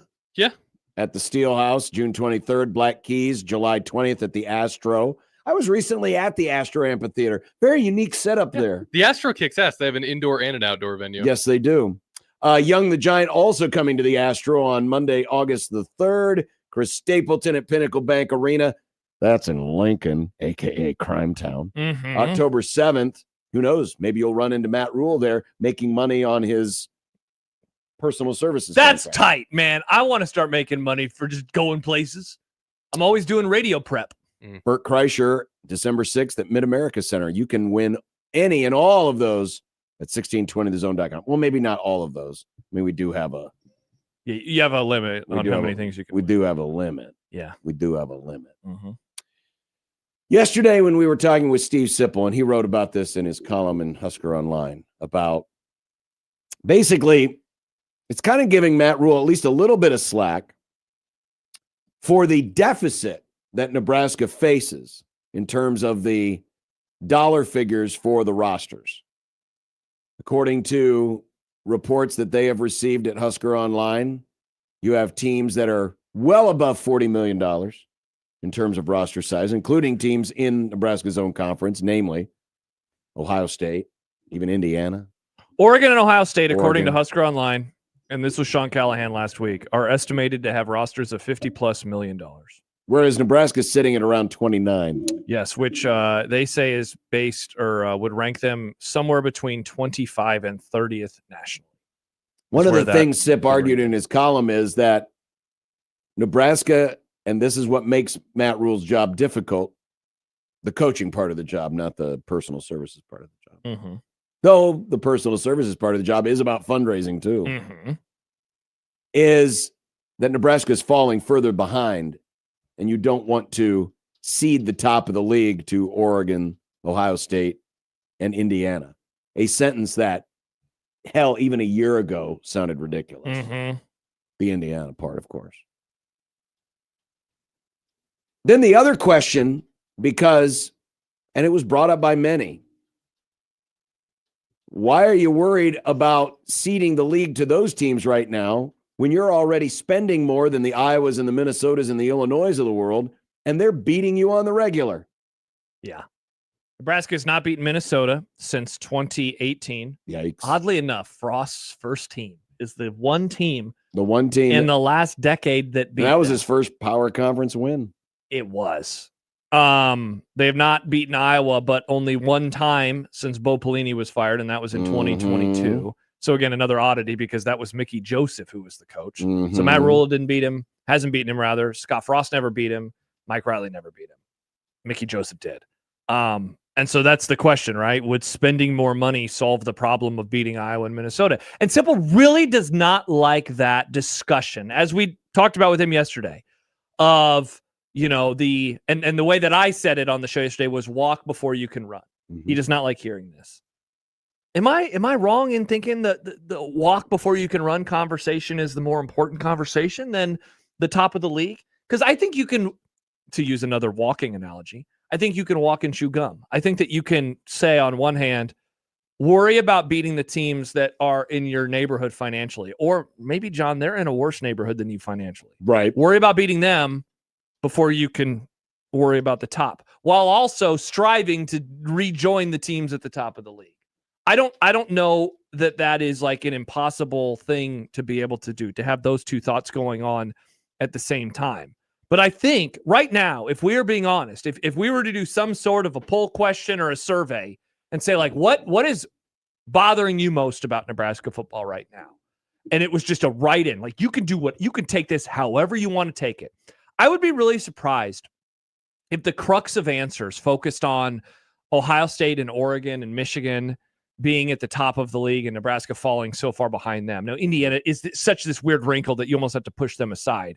But don't you think the majority of people's frustration is, why can't Nebraska beat Minnesota? Why can't Nebraska beat Iowa? And in the case of the 2 games last year, why do they look so outclassed? Yeah. You know, it's one thing when they're losing to Iowa by 3 points every year for the, since the beginning of time, or to Minnesota in a 1-score game. It's another to go into that Friday night matchup in Minneapolis or into the Black Friday matchup in Lincoln against Iowa and to look so very outclassed like they did. And so, again, if it's a right-in answer, you're going to get all sorts of things.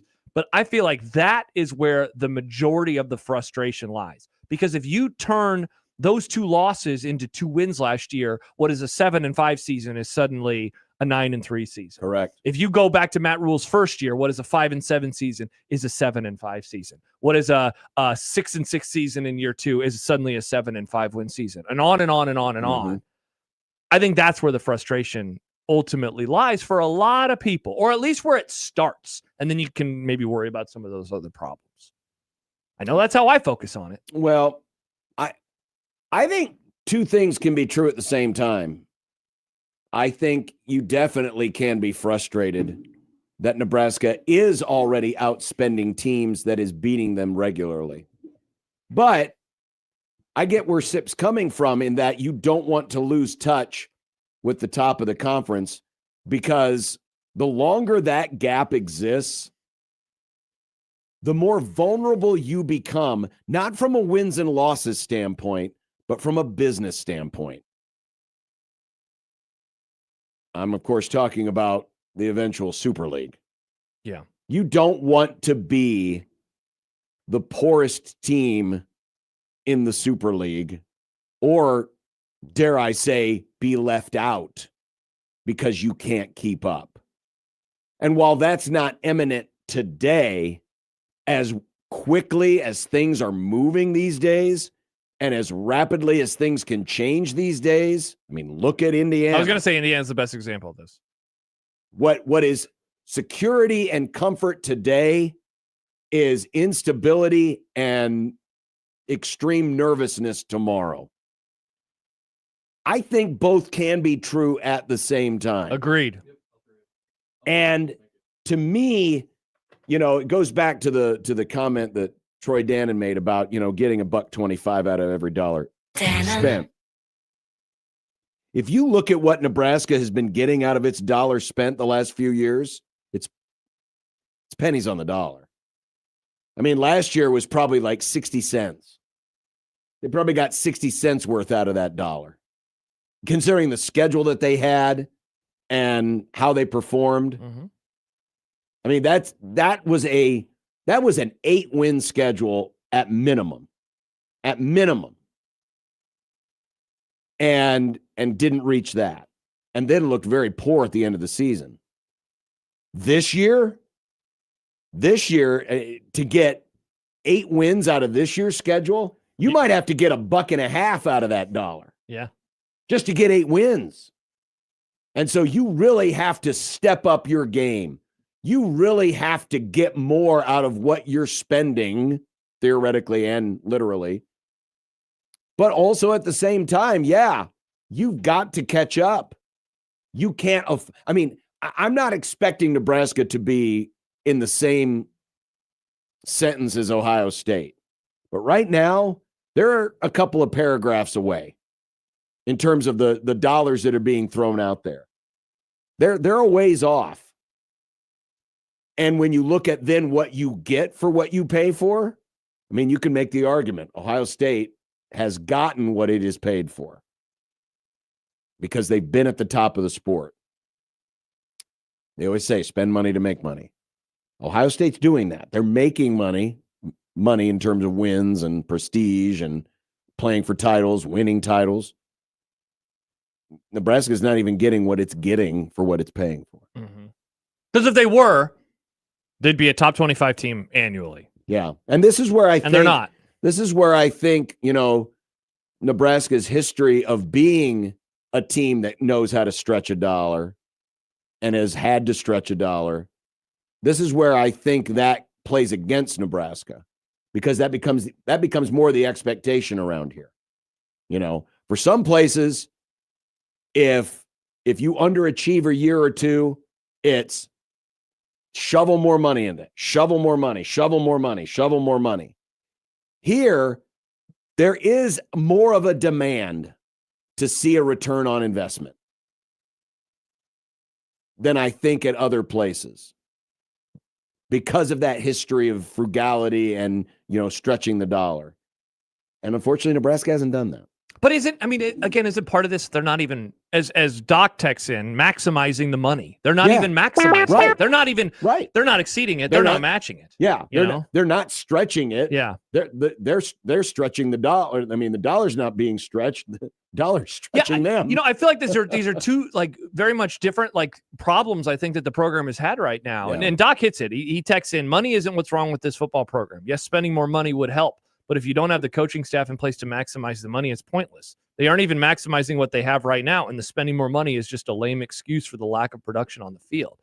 I am totally cool with spending more and bringing in better players because that is, in my opinion, going to help you. I think if you have better players, you're going to be better.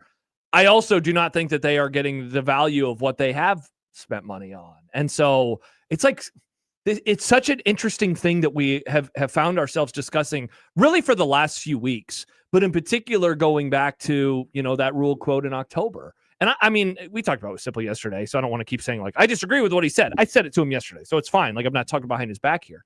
But I disagree that what he said in October isn't going to hang over this place for a while. And I mean, I think it should. I said it in the moment. I'm going to take what he is saying. I'm going to take him at his word here. And I think that you should take him at his word because I never was viewing it as we have enough money today. I always thought of course they're projecting and they and what good is it to say we have enough money today? Correct. It's going to cost more tomorrow when the price of the goods are going to be going up in February anyway. Correct.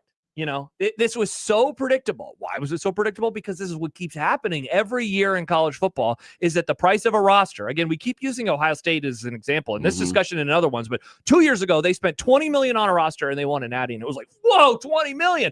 Now Nebraska is going to spend 29 and they're a top 25 to 30 team. I mean, think about how fast that number went from top of the sport to barely inside the top 25. And so when he said what he said, I was awesome. First of all, I thought that was great that he did that because I thought it set a level of expectations. And so for him to have been that wrong, that it's kind of this hat in hand situation of Nebraska just isn't doing enough and they just don't have enough money. And it's wow, they really overestimated or underestimated rather where things were going to go very, very quickly. Well, I do wonder, and I said this much in the moment after the contract extension was announced that, because remember, he was pretty pointed in the comments before the contract extension about how Nebraska needed more.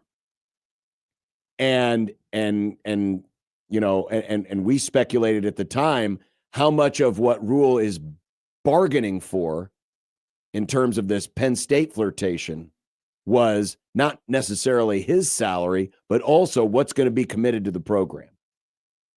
And I thought he was using those words as a bargaining chip to say, yeah, it's not so much about paying me more, though he did get paid more. It's about making sure that the program has more. And then a couple weeks later, when the contract was signed, then he completely did the 180 saying, well, we've got enough now. And I think more of that was towards satisfying the investors, the people who he may have been sending out the clarion call for, than it was an actual statement of we're okay. Well, if that's the case, then why is he going after him again now all these months later?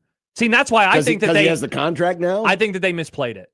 There's no doubt they misplayed it. I mean, because I keep mentioning this, but I heard a story about one of the players that they did end up signing, and at the last minute, they needed more money, and they had to come to an Omaha donor to get more money for this player because the price of him was suddenly going way higher than they were expecting it to.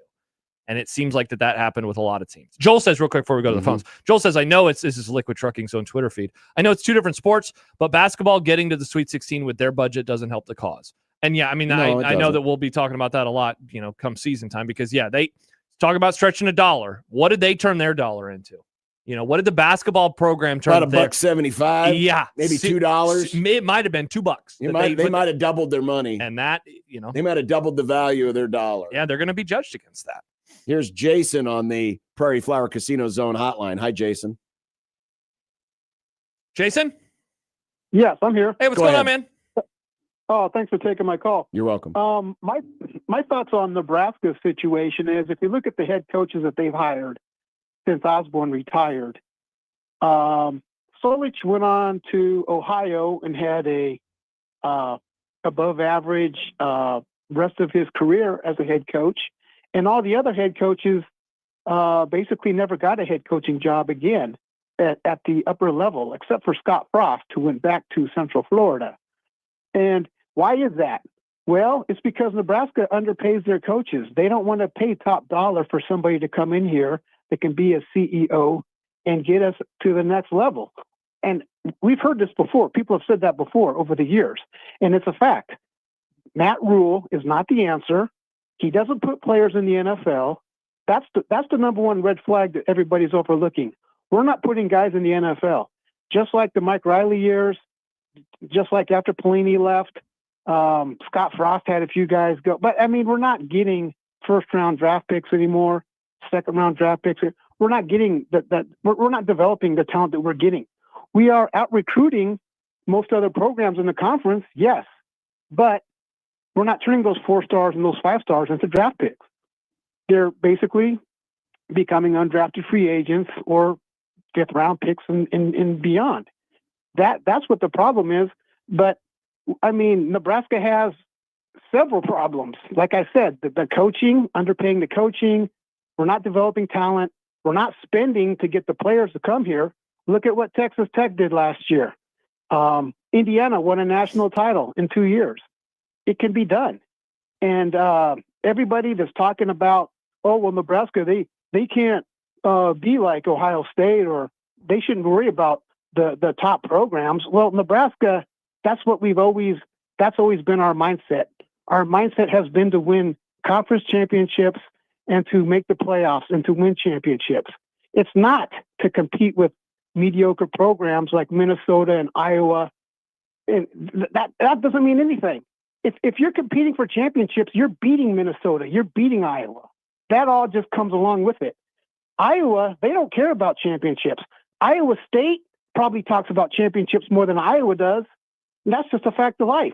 So so people need to just start getting in this mindset of thinking that Nebraska should be better, should do better, and should spend the money. I want Nebraska to spend the money. We're not spending the money. We're not putting guys in the NFL. I don't really understand what the expectations are when we can't do those two things. Because if you can't do those two things, you're not going to compete with anybody. And you're going to continue to get beat by mediocre programs. And, I mean, it's pretty black and white to me. What do you guys think? Jason, appreciate it. Again, it goes back to the point, though. They should have the money to beat Iowa.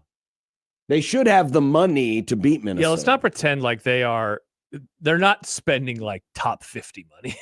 They're not that low. No. They're spending top 25 money. And right. and their coach, Matt Rhule's making top 15 money, I don't remember what the assistant coaching pool is right now, but so you're talking about top 15 for a coach, you're talking about top 25. Like again lower than Oregon and Indiana. When you factor everything, you can no longer say, given the depth of the buyout, you can no longer say Nebraska won't pay top dollar for coaches.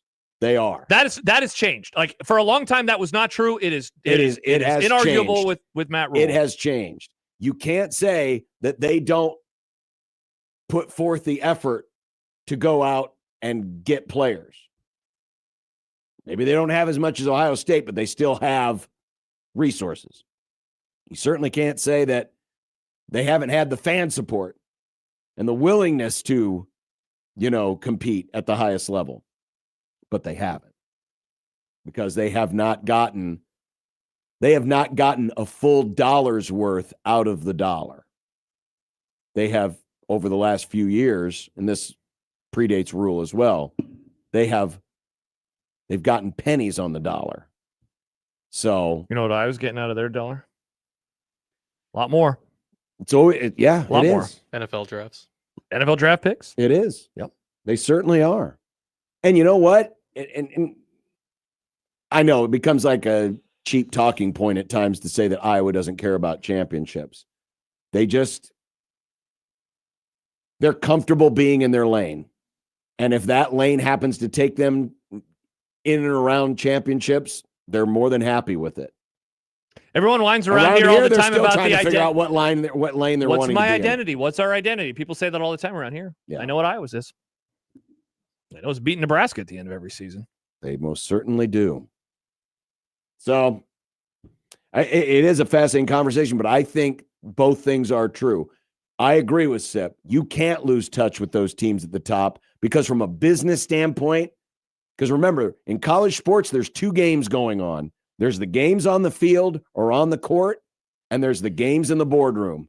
And the games in the boardroom determine which games you get to play on the field.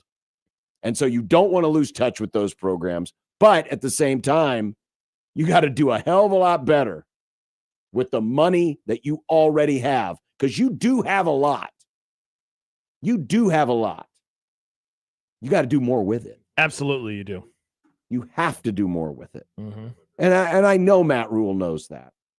But unfortunately, for a variety of different reasons, it hasn't happened yet. Correct. 402-951-1620. We'll take more of your calls. We'll discuss more and have more on the Grum. Dumb Debate's also coming up on 1620 The Zone.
Welcome back. Hello. 402-951-1620. Some comments coming in about our discussion. Joe in Vegas. You can probably figure out where this one's going. As long as Nebraska has the $71 million buffoon, it's not going to matter how much money we spend. We've been outspending Iowa and Minnesota for the last 10 years anyway. Death March 2026, the 5-7 boys. 5-7 isn't really a death march. This is totally going against Happy Husker Football Week. Happy Husker Football Week, everyone! Everyone smile! Sam asked the Smile, question, damn it! If the Super League is the big dogs like Ohio State, Oregon, etc., does Nebraska attempting to expose the excess spending and creating a cap make them less desirable in a Super League? If they want wins, why not bring Purdue, who won't meddle with uneven playing field, instead of NU? Nebraska's not exposing anything. Everyone's exposing themselves. Whoa. Whoa, that's I mean, illegal. seriously. That's assault, brother. I mean, I get what they're trying to go for with the arbitration case that was ruled on this week, but that wasn't done to point the finger at everybody else and say, look at what all these other folks are doing. Everyone knows what all these other folks are doing. Mm-hmm. So I don't think that's I just think Nebraska's trying to find an innovative way to handle their third-party NIL, and in this particular, and a shortcut for not having to do all the stupid paperwork. They had to do all the stupid paperwork. Text from the 402. Josh, maybe if we rub Ricketts' ugly bald head, then he'll donate a wad to NU for football. I don't want Ricketts' wad. Well, we need Ricketts to build more Cubs pitchers. We need more Cubs pitchers. Build them? Is it Ricketts monster? We have to build them now because apparently the ones we have the technology. They play with their kids and they blow out their knee. I thought the Cubs were good. Well, they are, but we need pitching. This is the time of the season where they lose a couple games and John starts to. We need pitching. Oh, okay. We talked about it yesterday with Farron. Pay attention. Every year around this time, that's what happens. We need pitching. Here's Greg. Hi, Greg. Thanks for waiting on the Prairie Flower Casino Zone hotline. Welcome to the Grump. Thank you very much. Now I'm 10 years, probably at least 10 years older than John. So you're 64? Yeah, just turned 63 as a matter of fact. Happy birthday, Greg. Happy birthday, Greg. Thank you. A couple Sundays ago. Thank you. I appreciate it. But, we have to find guys, we act like by giving everybody, like if we have more money, they're just like automatically going to say, yep, I'm going to Nebraska. Am I wrong? And what if we're going to pay a guy $1 million and Ohio State's going to pay him $750,000? Do you want to are you going to take the money, or are you going to take the winning program and all the prestige that comes with playing for a winning program? Or heck, maybe Ole Miss is paying him $500,000, but he wants to go there because the girls are prettier and he likes the way they talk. Just because you have more money doesn't necessarily mean they're automatically going to pick your school. Or am I just missing it, or are we just lumping everything? You are not missing it, Greg. I don't think you're missing it, but I would be curious to know if some of those other factors matter as much now as they did 5 years ago or 10 years ago. Because you're right. I know they didn't matter in the 80s when I played football. Yeah, for sure. You went where you could get a scholarship or a partial or, whatever. But you also there was a little bit of pride there in where you played. Mm-hmm. I played for a program that doesn't have a football team anymore, unfortunately. So, I where do you want to get? Just because you have it doesn't mean everybody's just going to go, yep, automatic, going to Nebraska. They've got more money. I don't know. Maybe I'm wrong, and maybe I'm just too old and want everybody to get off my lawn. I don't know. No, Greg, I think you hit on an important point there. But I would be curious to know, because and it can be very easy. And trust me, I'm the worst at this. But it's very easy to get cynical that quick. That is just pay me more. You pay me more, I'll come to your place.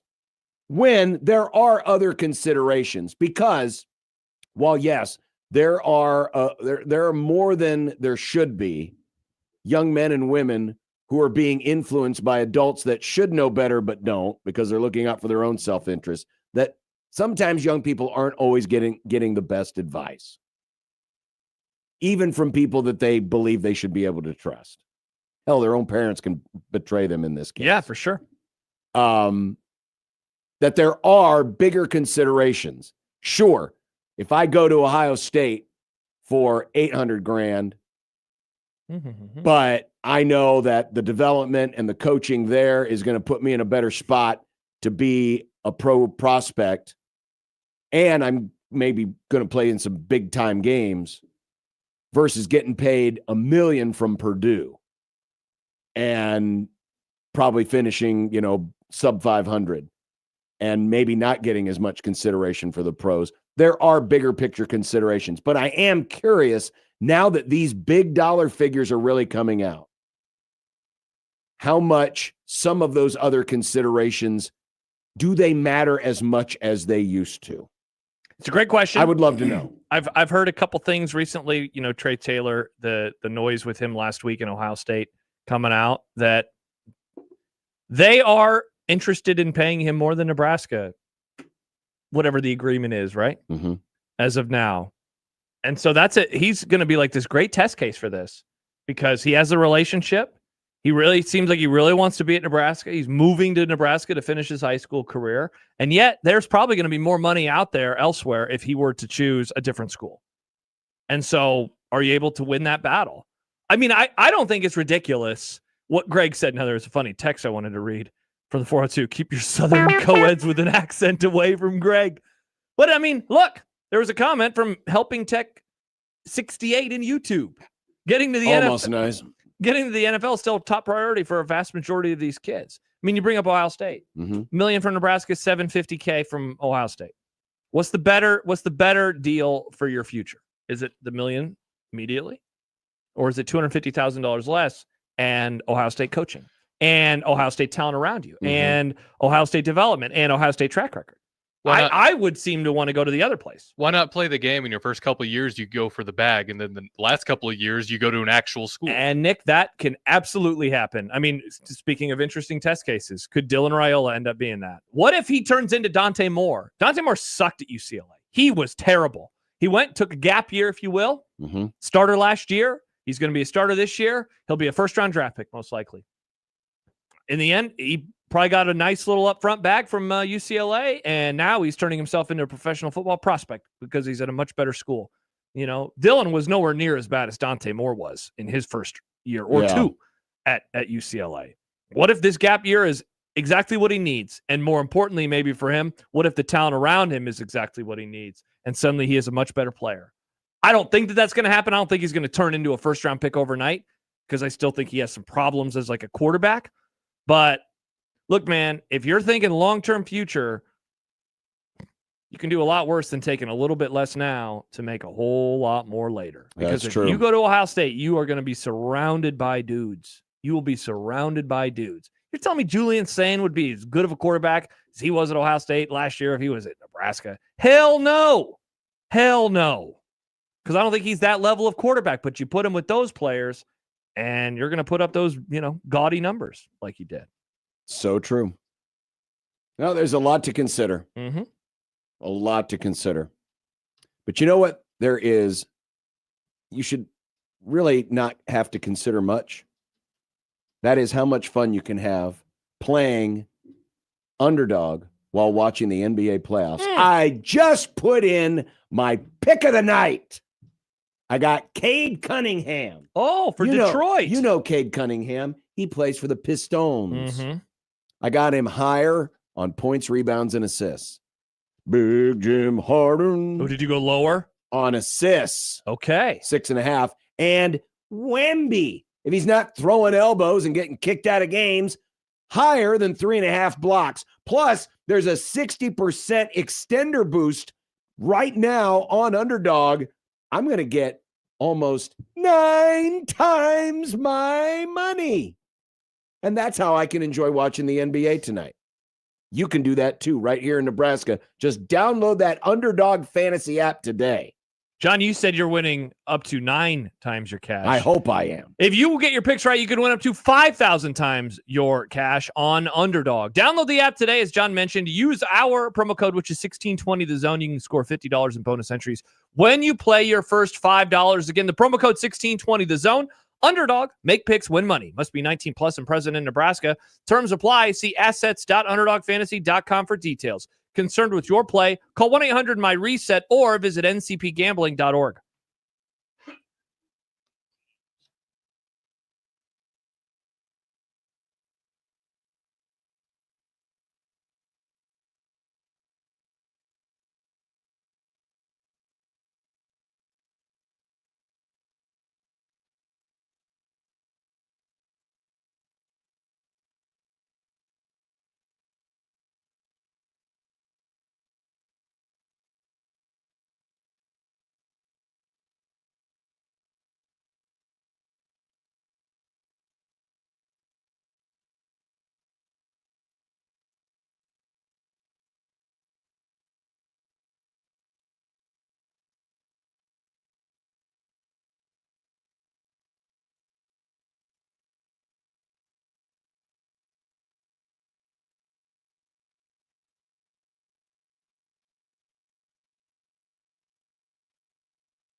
Welcome back to the Grum.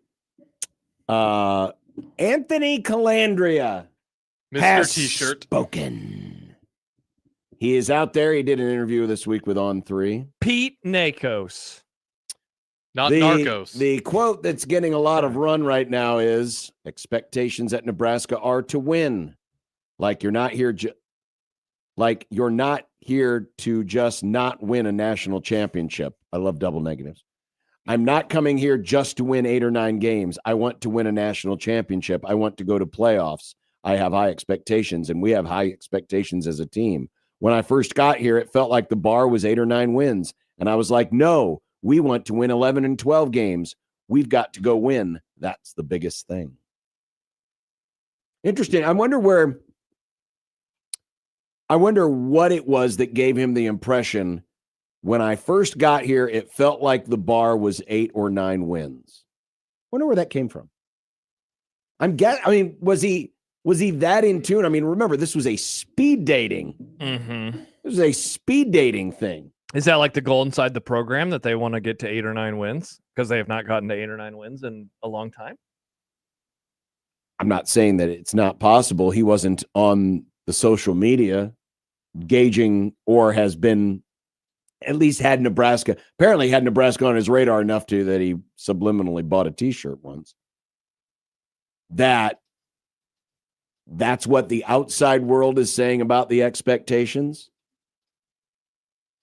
But it is interesting in this shotgun marriage that was arranged last January that it felt like the bar was 8 or 9 wins. And I was like, no, we won 11 and 12 wins. Yeah, it's funny. I had not read that quote from that perspective, but it's a really good question. Where do you hear that from? Because, and this is a very semantic thing that I'm going to bring up, the bar hasn't been 8 or 9 wins. The hope has been 8 or 9 wins, right? Like the bar, I mean, lately, honestly, the bar was like getting to a bowl game. Yes. And now they've done that a couple years in a row. And so then it was like the next goal is getting into that 8 and 9 win conversation. And so, yeah, you're right. Like, he hasn't been in the program for very long. Where did he hear that? And Jordan says, has he seen the schedule? And how did that come about? Was that a conversation? Come on in and help us get to 8 or 9 wins. Like maybe it's something like that, like, hey, we're looking to take the next step as a program. And being honest, the next step for the program is winning 8 games, is winning 9 games, being like a fringe playoff contender. That would be the next goal from a 7-win team. 8 and 4, you're not a playoff. You're not really even a fringe playoff team. Yeah. 9 wins, you're a fringe playoff team at that point, with 9 wins. A lot of folks, though, of course, jumped on the "you're here to win a national championship" quote. I want to win a national championship. And listen, I get it. It's easy to pick on Nebraska these days because, well, they've famously not been close to a national championship. But yeah, there were 2 options he had. Either say what he said or just don't say anything at all. Mm-hmm. Just say, I'm here to play football and have fun. Yeah. That's not going to make anybody happy either. So I'm not going to be angry at him for saying, I want to win a national championship. I want to go to the playoffs. It's the goal every team has. Theoretically, the goal every team has. Yeah, look, one of the things about him that we have learned very quickly in his 4 or 5 months with the program is that the guy has a lot of moxie and a lot of confidence in his game. And I think that that's going to show itself on the football field for good and for bad. I think he is going to make plays that you're like, wow, only somebody who really believed that they could make that exact throw or get around that defender coming in off the edge. Only a player that believes in himself to that degree could make that play. And he's going to also throw an interception that it's like, wow, only a player that believed in himself could throw an interception that bad. He is going to do that. I'm not critical of that. I love your question, though, of the expectations and who did he hear that from? Expectations are to win. Yeah, for sure. They absolutely are to win. And if you remove the double negative, you're here to win a national championship. Fascinating, because this program famously has not competed for one of those in a quarter century. But where did he hear that stuff from? Where did he hear the 8-9 win stuff from? Because that's my expectation. Like, that's what I am hoping for from the program. Honestly, this goes exactly back to what we were talking about a half hour ago. Mm-hmm. Walking before you can run. I am like, man, I want to see Nebraska walk. I want to see them get to 8 or 9. And he is saying, no, I'm here to run. I'm not here to do that. I want to run. I want to get to because he only has 1 year to do it. Maybe 2 if legislation passes and it's 5 for 5. But that's not a lot of time. That's not a lot of time. And certainly if this is his only year, he's only going to have that one opportunity. And he's going to have a schedule that will feature every playoff team from a year ago in the conference. Yeah. Every playoff team. There were other things that he said we won't get into right now, but it was more, about just his transition and working with his teammates. Yeah, he mentioned multiple players by name that are skill players, 3 receivers and a running back that I was like, oh, interesting. Very, very fascinating stuff. So maybe we can get into some of that tomorrow. But coming up next, it is time for Dumb Debates. Nice. And we've got some good ones today. Michael Severe emailed me a dumb debate yesterday. And he is going to hate my answer. Well, let's make sure we get to it and then make sure he knows that we got to it. So he's not asking, did we get to it next week? Excellent question or excellent point. He's usually, I think, listening at this time. Well, we'll hit on for all of those and whatever dumb debates you have to send into the Liquid Trucking Zone Twitter feed at USC 1620. Use the hashtag dumb debates. It's coming up next here on 1620 The Zone.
Listeners and not to, we did anyway. Dumb debating.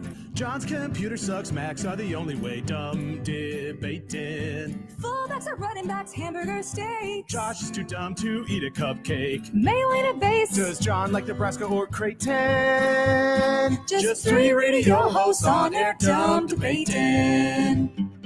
Die for the pylon or give up on the plate, dumb debating. Millennials are great and old should go away. Dumb debating. Rarely do we find any common ground. Josh wants his food to be the best around. Even if it gives him fatal flatulation. Just three radio hosts on air, dumb debating. When a tree falls down and nobody's around, you can bet your ass it won't make a sound. Water ain't wet, you know nothing about hydration. Just three radio hosts on air, dumb debating. Just three radio hosts on air, dumb debating. By the way, congratulations once again to the Unsportsmanlike Conduct Sportsbook and Casino in beautiful downtown Irvington. Was it another solid line? What a brilliant line that was set, 12.5.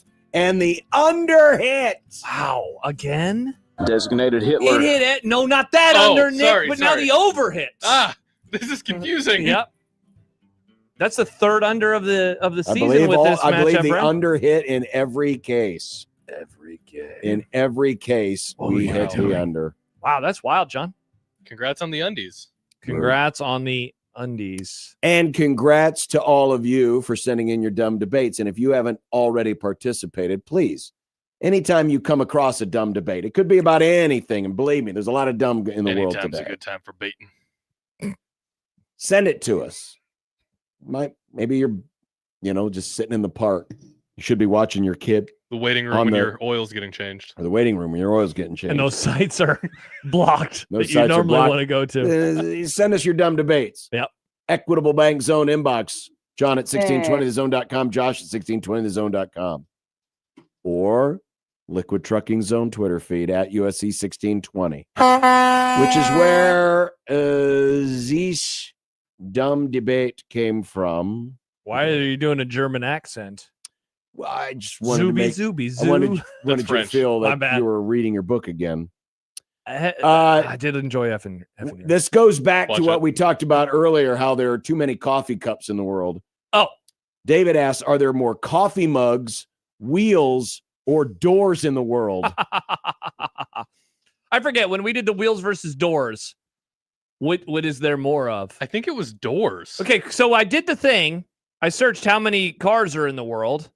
How many cars are in the world? And it was 1.6 billion. So 1.6 times at least four tires would be 6.4 billion tires. But Josh, this is wheels. I Wheels know. exist on things like bicycles, I know. tricycles, I know. wagons, wheelbarrows. It's definitely that not little coffee scooter mugs. thing that the neighbor girl is driving. There's 5 wheels on the chair you're there's sitting on. Wheels, my friend, wheels. It's all Are there about more the wheels than doors? Yes. Doors can include cabinets or your car trunk.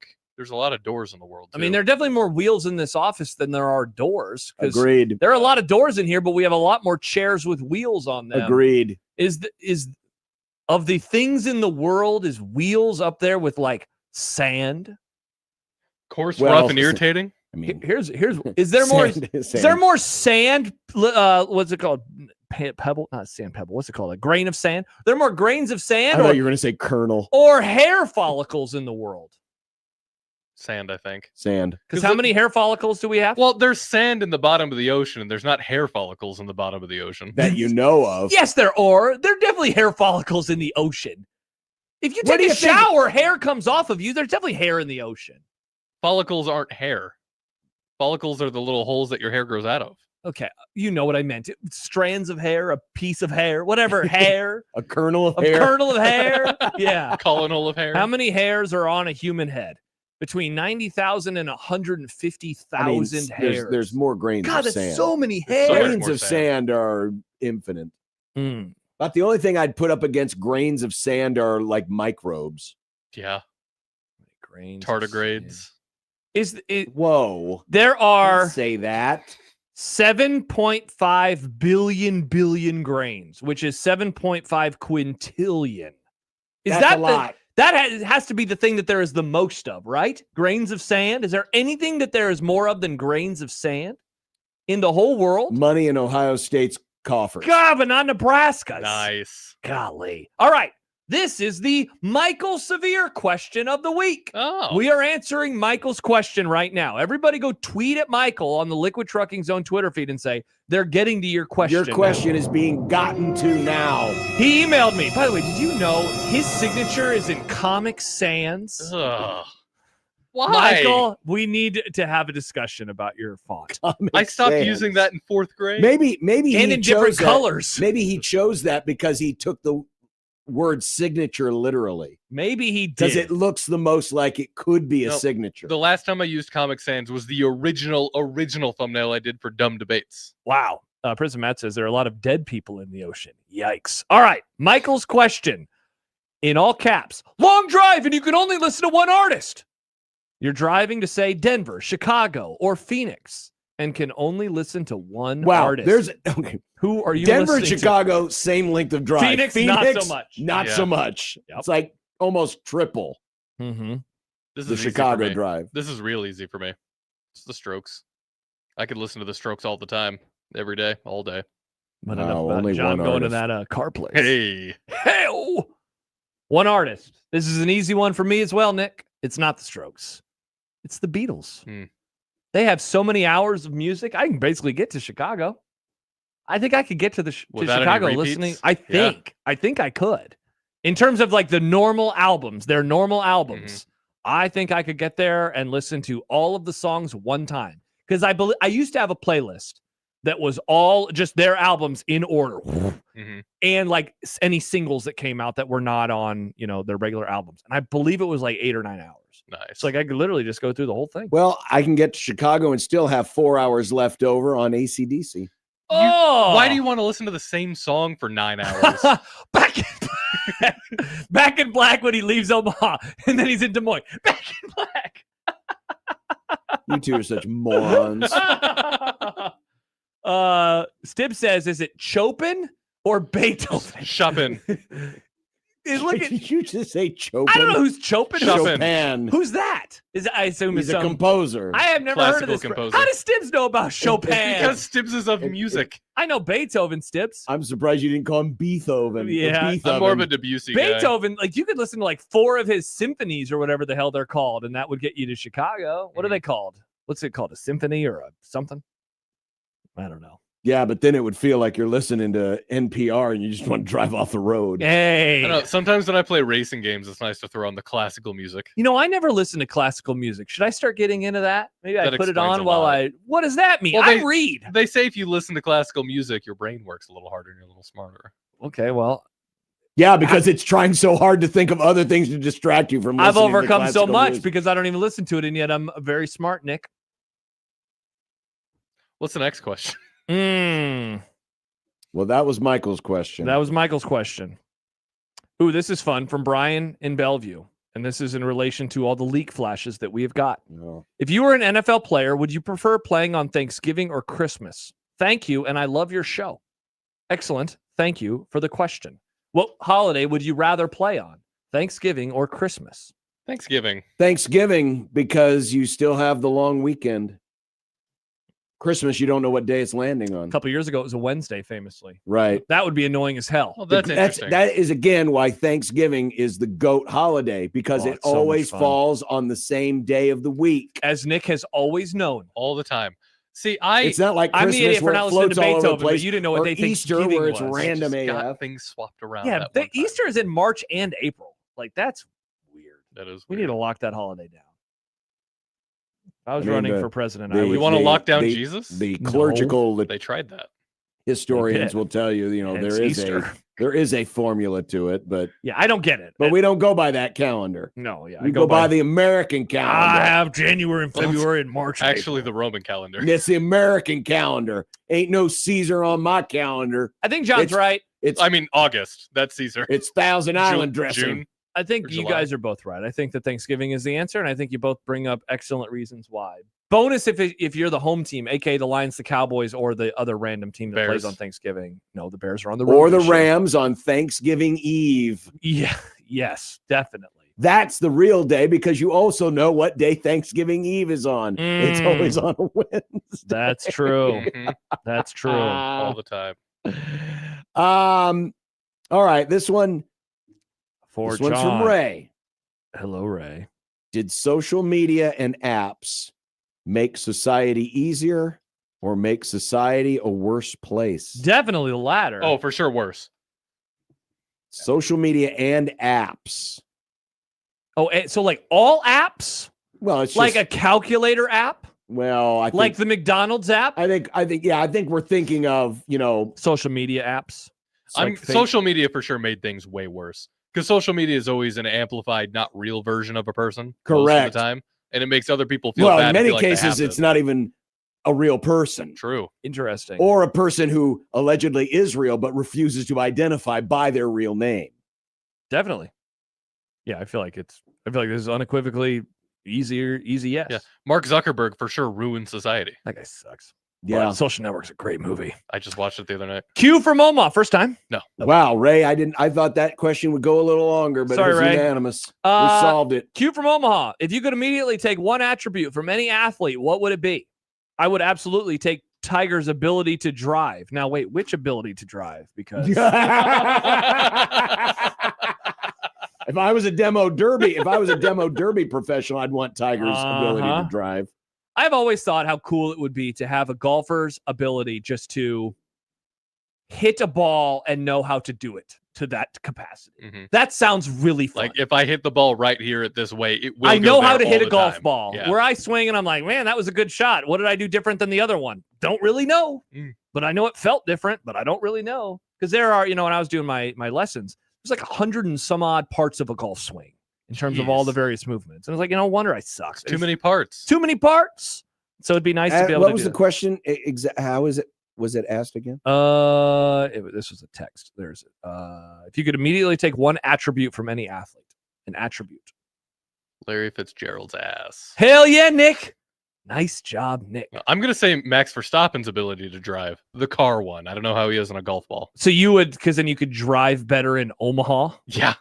He drives aggressively, but still somehow doesn't crash. That would be good to know. Yeah, but the problem is that skill set is only valuable when doing very high speeds. You're not supposed to be doing very high speeds through Omaha. I don't know. I think Max could kick ass going 45. It would be interesting to have the professional driver's ability to drive and then drive on a regular road. And just what would that experience be like? You'd probably be really annoyed. I've actually heard some NASCAR guys talk about this, and sometimes it's hard for them to dial it down. Mm-hmm. I bet. And it's easy to get caught up in the, elbows up, being uber aggressive because that's what you're supposed to be on the track.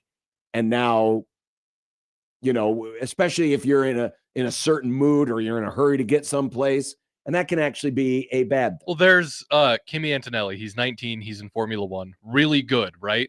He was gifted a rare car from Mercedes, the team he drives for. He wrecked that thing in a week. Yikes.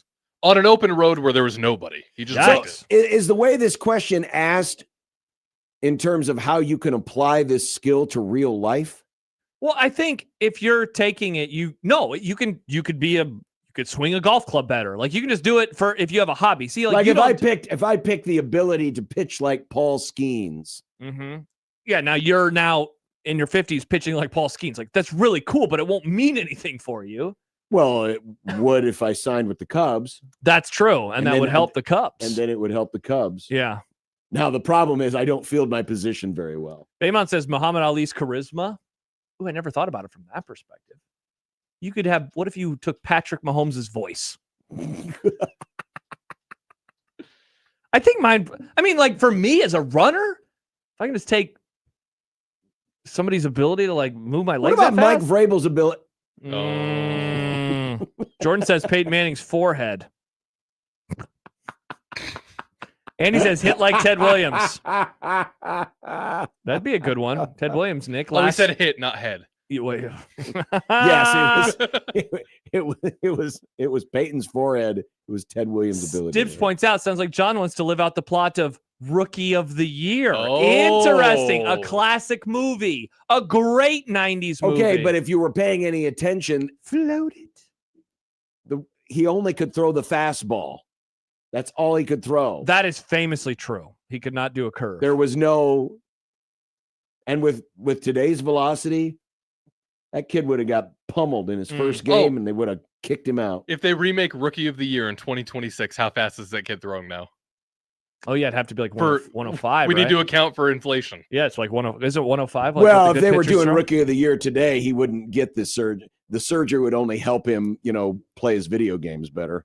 Stib says, Josh, wouldn't you want better lungs or something? And then Andy says, Josh, running endurance of a soccer player. Yeah, I mean, because I was thinking, so there are two ways that you can, that are two large components that go into being a fast runner. Obviously, you have to have the leg speed. But the biggest separator, I would think, with the professionals is their lung capacity. And so, like, I would probably rather have the endurance than the raw speed. Because, I mean, the endurance overall would just make me a faster runner anyway, even if my legs will never be able to have that faster turnover. I would like the ability to that sounds fun. I would like the ability that they have not to be bored out of their minds while they're running for 3 hours. The professionals do it too. But that's great. I did it for 3 a couple weeks ago. Never found myself bored. It was so intense. Beatles discography. Listen, no, I was Nick. I raw dog it in races. Nothing. I'm out there for love of the game, man. I'm listening to the cheers of the crowd as the winners go by. It was awesome. That's what I would have done. If I would have gone to watch Josh, I would have been like in Seinfeld. You're all winner. There are lots of signs that say something like that. I'm sure there are. They're almost there at mile 2. I want to throw something at them. I hate those people. Funny sign. We were at Funny sign. Good sign. I've seen it 1,000. Of course, he laughs at it. I've seen that sign 1,000 times. Paige and her friend were running in one of the Lincoln marathons, half marathons, whatever. And there was a lady at mile 2. She's like, "Come on, runners, you got it. You're almost there." It's like, screw that lady. There's so much time left. What are you doing? Yeah, I don't like people like that. I can't believe. Like she was saying that to people who are like toward the back of the you like that. Oh, lots of signs. I appreciate good trolling signs. There's always some staples. You're running better than the government. You're almost there. I'm trying to think of some other ones. Don't poop yourself. A little part of me gets annoyed when I have a sign that's specific for Paige, and then people like, thanks. I'm like, that's not for you. You don't get it. It's an inside joke. That's really mean. Nick. It's an inside joke. Oh, that's really mean. You can't force your way into an inside joke. Let's see. Here's a tough one. Okay. From Mustache Adam. Okay. You can only watch sporting events from one major network and their ancillary offshoots for the rest of your life, and only that one. Which one are you choosing? Now, I'm going to be very semantic about this question. Does this assume then that if you choose like Fox, you don't get SEC games, or are we saying let's not take it that literally, but the production value and announcer group of a Fox would call every sport? I think for the ease of the question, I think it should just be, forget about the offshoots. Just you get to pick one of the 4 major networks: ABC, CBS, NBC, Fox. That's the only one you get to watch for sports. Which one are you picking? Okay, and so then that's going off of the sports that you they have to take into consideration that gets what rid they of Paramount have. Plus and Peacock. Yeah. Yes. Well, no, I mean, if you choose CBS, I think you can include Paramount Plus, and if you choose NBC, you get Peacock. Because whatever, just okay, but this is tough. This is very tough. Very I can't tough. watch Formula One anymore. ESPN doesn't have the rights. Well, just choose Apple then. But that's not one of the major 4. I guess it's not one of the major 4. NBC. How come? They do some baseball, they do some football, mostly variety. There's some racing that happens there. They do have variety. That's the thing that I'm looking for right now with this question. Like if you choose Fox, you get the UFL. You get a lot of NFL, you get a lot of really good games, you get the Super Bowl every few years, you get a lot of college football, you get baseball. You get baseballs, and you get not all the postseason, but you get a lot of postseason stuff. And you get a good amount of college basketball. A lot of college basketball. Good amount of college basketball. If you choose CBS, again, you have NFL. You have some PGA Tour. You have one college football game a week. You have a college football game. You get the end of the basketball season and some March Madness stuff. You get March Madness. Mm-hmm. If you choose NBC, now, again, to go back to what Nick said, you get a lot of variety. You get NBA. You get Major League Baseball. You get one of the best NFL games each and every week. You get Notre Dame, and you get Whoa, it's Saturday night. I think they also have some endurance racing type of stuff. There's a lot of NBC Sports has a lot of random racing. You get the U.S. Open. You get the U.S. Open. And if you choose ABC, you get America's Conference, the SEC. You get you do get a lot of SEC. You get a lot of SEC. You get some NFL. You get some Monday Night Football, but not a whole lot. Some NFL. You get some Monday Night Football, and I mean, they don't do basketball, college basketball anymore. They do some NBA. Well, you get some NBA. You get to play the NBA Finals. The women's tournament. They do. Yeah, you get that. You get that. ABC is actually probably the worst option. I think so. I think NBC is the best because you get variety throughout only because the year. they farmed off. Well, ESPN is basically is ABC, and ESPN takes a lot of that stuff. I think I'm choosing NBC. Nice. Welcome. Man, I think I'm choosing Fox. I think I'm choosing Fox. The raw tonnage of Fox is large. Mm-hmm. It is. You know, like NBC again. I have a lot of different stuff, but you get a lot. You just get a lot of stuff. Period. I get NASCAR on Fox. True. Or at least partial NASCAR on Fox. That's a tough one. No one's choosing CBS. Yeah. Goodbye, friends. Oh yeah, you don't get the Masters. Husker, who's going to shake John's hand next month at the College World Series. What is he working? Is he? No, taking Chris Nick's is getting job? him a media pass, and he's going to come up and join you in the booth. Chris won't be doing that. Dumb debate. You have a time machine, and you can go back and change any of the pivotal moments that's changed Husker football, negative or positive. Where are you going? This is always my answer with this question, mainly because I want to see what the effect of it is, the butterfly effect.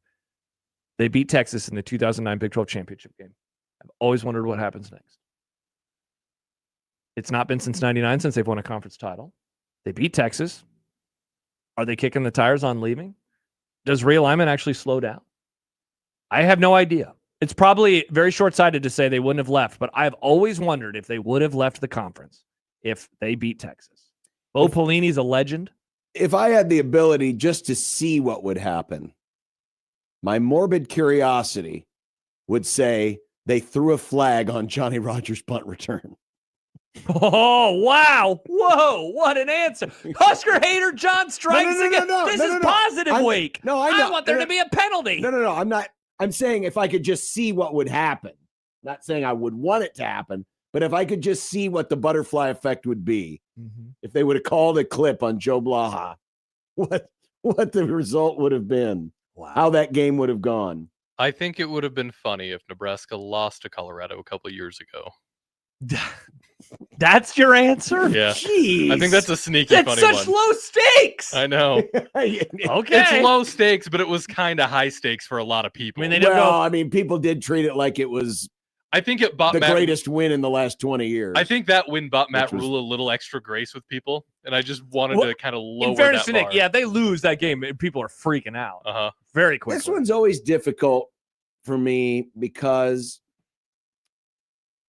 you just never know what the consequences are going to be. Like if Nebraska hits the 2-point I was going to conversion say against Miami. Yeah. But then, how does that affect everything else? Because there was an element of when they finally did it for Tom, it meant more. Mm-hmm. And then, of course, it helped launch the greatest, 4-year run in program history. Well, that's always been the thing about like the 94 Orange Bowl. Now, right? the other thing about the 94 or 84 Orange Bowl is maybe it stops Miami from becoming Miami. Oh, yeah. Does Schnellenberger leave? Does he stay instead of going to the UFL or USFL rather? I think he still does because he was a nomadic coach anyway. So as far as trying to affect something positively I don't want it to necessarily affect something else that happened positive later. You know what I mean? Yeah. So how about this one then? So this is a late stage Nebraska's dynasty. What if they don't fumble one of the 800 times against Texas and they beat Texas? And so Frank Solich, year 2, they're undefeated in the regular season. They beat Texas in the Big 12 championship game. Yeah, they go up against Florida State. I think that's where your mind should be going in all of this. That's really fun. Because if we're being honest with ourselves, I don't think the Frank Solich era was going to end or was going to truly carry on the Osborne era. I think if Steve Peterson was right about something, the program was taking a step back and there was an element of staleness involved. For sure.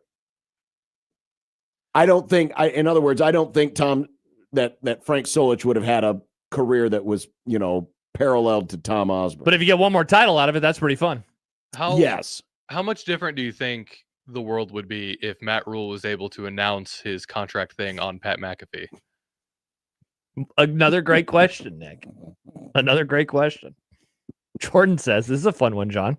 What if the fans didn't boo Frost against UCF? How does that change everything? It changes a lot. He talked about that forever. Well, maybe massive chip on his shoulder. Maybe Tom says, you know what? I think we should just keep Frankie in the game. We should just let Frankie start. That is an interesting one. Do you think because Frost came back out of revenge to prove everybody wrong? No, to intentionally tank. To get everybody back. You booed me. I'll show you. Pedro says, hi guys, no Coach Scott Frost at Nebraska. What if he just says no? Yeah, who would they've hired? Bill Moose has always said, Justin Fuente at Virginia Tech. Wow, I mean, Bill Moose era wouldn't have lasted very long, and it didn't last very long to begin with. It's actually not a bad one. Not saying that the program would have ended up better, but I think some of the divisiveness. Well, actually, if I'm thinking of this as a Jack Mitchell answer and trying to unify a fan base and keep the divisiveness from happening. I mean, obviously it started with the whole, Solich Peterson crap. But is there something in there about if Harvey Perlman didn't hire Sean Eichhorst and push Tom out, how that might have gone? Because it's obvious that Eichhorst wanted, he wanted completely to zig. Well, part of this too, though, was Harvey was still going to find someone who was going to do things the way he wanted them. Well, along those lines, I don't know if this is a good angle. My thought was going to be, I always looked back at Nebraska firing coaches when they didn't. It was always like a year too early or a year too late, and it was actually both at the same time. If you were going to ever fire Frank, you should have done it after 2002, which they weren't going to do. So you should have given him 2004, and then if things reverted back, then you fire him. Bo Pelini, I always thought if you were going to fire him, you should have done 2013 because that was the audio tape hat swipe year, or let him come back for another one. Firing him after a win over Iowa, of course, very, very dumb. And so either of those, I've always wondered, just give him one more year. Give him the rope. He's going to hang himself anyway.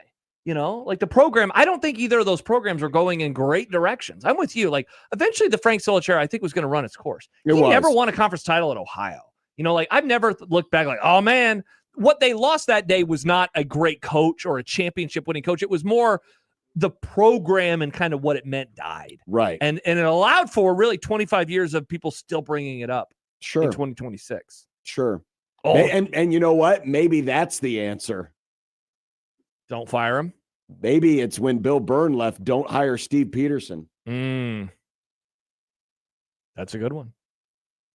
Because that's really where the divisiveness started, because he thought he was going to, stick his face on Nebraska's Mount Rushmore and, be this, instead of just going and doing his job, he was more worried about, well, now I've got my chance to put my mark on everything, be a legend. When in fact he completely botched it and messed everything up. Now, who they would have gotten as an AD instead, because that was the thing. Peterson was as soon as Byrne left, everyone looked, a nation's lonely eyes turned to Pittsburgh. Oh, we've got to bring Peterson back, even though most people didn't know who Steve Peterson was. They just knew he was some guy in Osborne's video department. He was on, if you watch the 96 Fiesta Bowl, when they walk out onto the field in Tempe, he is up there at the front. We got one quick what if from caller Kelly. What did Kelly say? What if so I forgot his name. Bubba Starling didn't go off to the he didn't go play baseball? Yeah, but then who would Bo have peeled out in front of their house? Yelled at Peter Gammons. Yeah. Jacob says, what if Davison dropped the catch? That one has tentacles that, again, reached all the way to the Scott Frost coaching era. Yeah. Does Tom ask one more time, can I come one more year? Can I come back for one more year? Does he ask? See, but the 98 team was never going to be a title team. No, it wasn't. And he would have needed like 2 more years. And can I coach the rest of the 90s? I think a better one might have been to change the result of the 96 Big 12 championship. That's a great one. Because they play for another title. They could win 3 straight. Now, would they have beaten Florida? They would have played Florida State. Or Florida State. That's right. They would have played Florida State. Would they have beaten Florida State? Great question. I don't know. 402. Deadspin never publishes the Pelini audio. Now, here's the odd part about that. Like, it would have gotten out eventually. That tape was out there, and it was going to get out at some point. So maybe it just delays things a little bit, or it comes out after Bo is eventually let go. Like, that was going to make its way out. Just didn't know when. It was going to make its way out. It was going to make its way out. Something was going to happen. Bo was going to trigger somebody, and that somebody would have let that tape out. And maybe it would have been Deadspin, or maybe it would have been somewhere else that would have had it. Mm-hmm. But that was going to happen. That was going to happen at some point. Shafe says, what if the Al Saunders thing happened? That was the coach that Steve was trying to hire instead before in the 40 days in the wilderness. That would have gone very well. Yeah. What a fun question. From your new friend, Hokisker, you will shake Keep his hand. in mind, if we didn't have Peterson and Callahan, Ndamukong Suh would have probably been an Oregon Duck. That is a sad world. Or Oregon State. He's crashing his car up in Eugene. What if Zach Taylor didn't come to Nebraska? Harrison Beck has to be the starter? Yikes. Well, then you can listen to the entire Harrison Beck catalog on your drive to Chicago. Oh, no, thank you. Nick, before we go to break, we need a leak. Oh, good God. It's time for an NFL schedule leak flash. From the Leak Flash leak desk. According to Jordan Schultz, NFL insider, the Seattle Seahawks will open the 2026 season against the New England Patriots and maybe Mike Vrabel on the sideline for the Pats. Leak flash. I was right. Wow, I can't believe they did it. I can't believe they did it. It makes sense to me. That is the most clicky ass game you could want to click. That's true. Congrats to Mike Tomlin.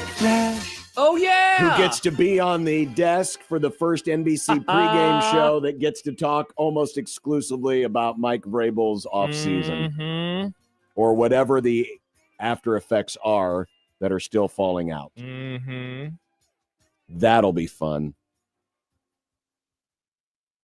Well, again, hopefully by this time tomorrow, we'll know every single game. I hope not. I want to watch the show tomorrow. How many more are left to know? You said you didn't watch the show. You said you just dial up the phone and look at your ass. I'm just trolling you. I will be on my phone. Chris says, what if Jason Peter actually showed up at the Zone to work? He did. He did. He did a show for 6 weeks. He did. And we ended Schick and Nick for 6 weeks. Wow. Mm-hmm. He did. He did show up, and then he had to leave. It happens. It does. One more. David says, what if Joe Burrow went to Nebraska? Mm. He would have had bad coaching and would have been the first overall draft pick. That's for damn sure. Yeah, Joe Burrow might be on the radio, cars somewhere, doing a podcast. Yeah, probably. I could have been something if I would have went to a better school. But instead, I got coached by Scott Frost. Oh, and I had to sit behind Adrian Martinez for 3 years. You think he's better than what we got? Well, coming up in content, The Dodgers are mortal. Lane Kiffin going there. Not again. What did he say this time? Well, why can't I say that word? We got a kickoff time. Oh, leak flash. And we have to rest in peace. What? Yes, we have. We have to rest in peace? No, not Wow, we. it was a good run, guys. It was a good run. We're dead now. R.I.P. On 16-20 the zone.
look, I made you some Unsportsmanlike content.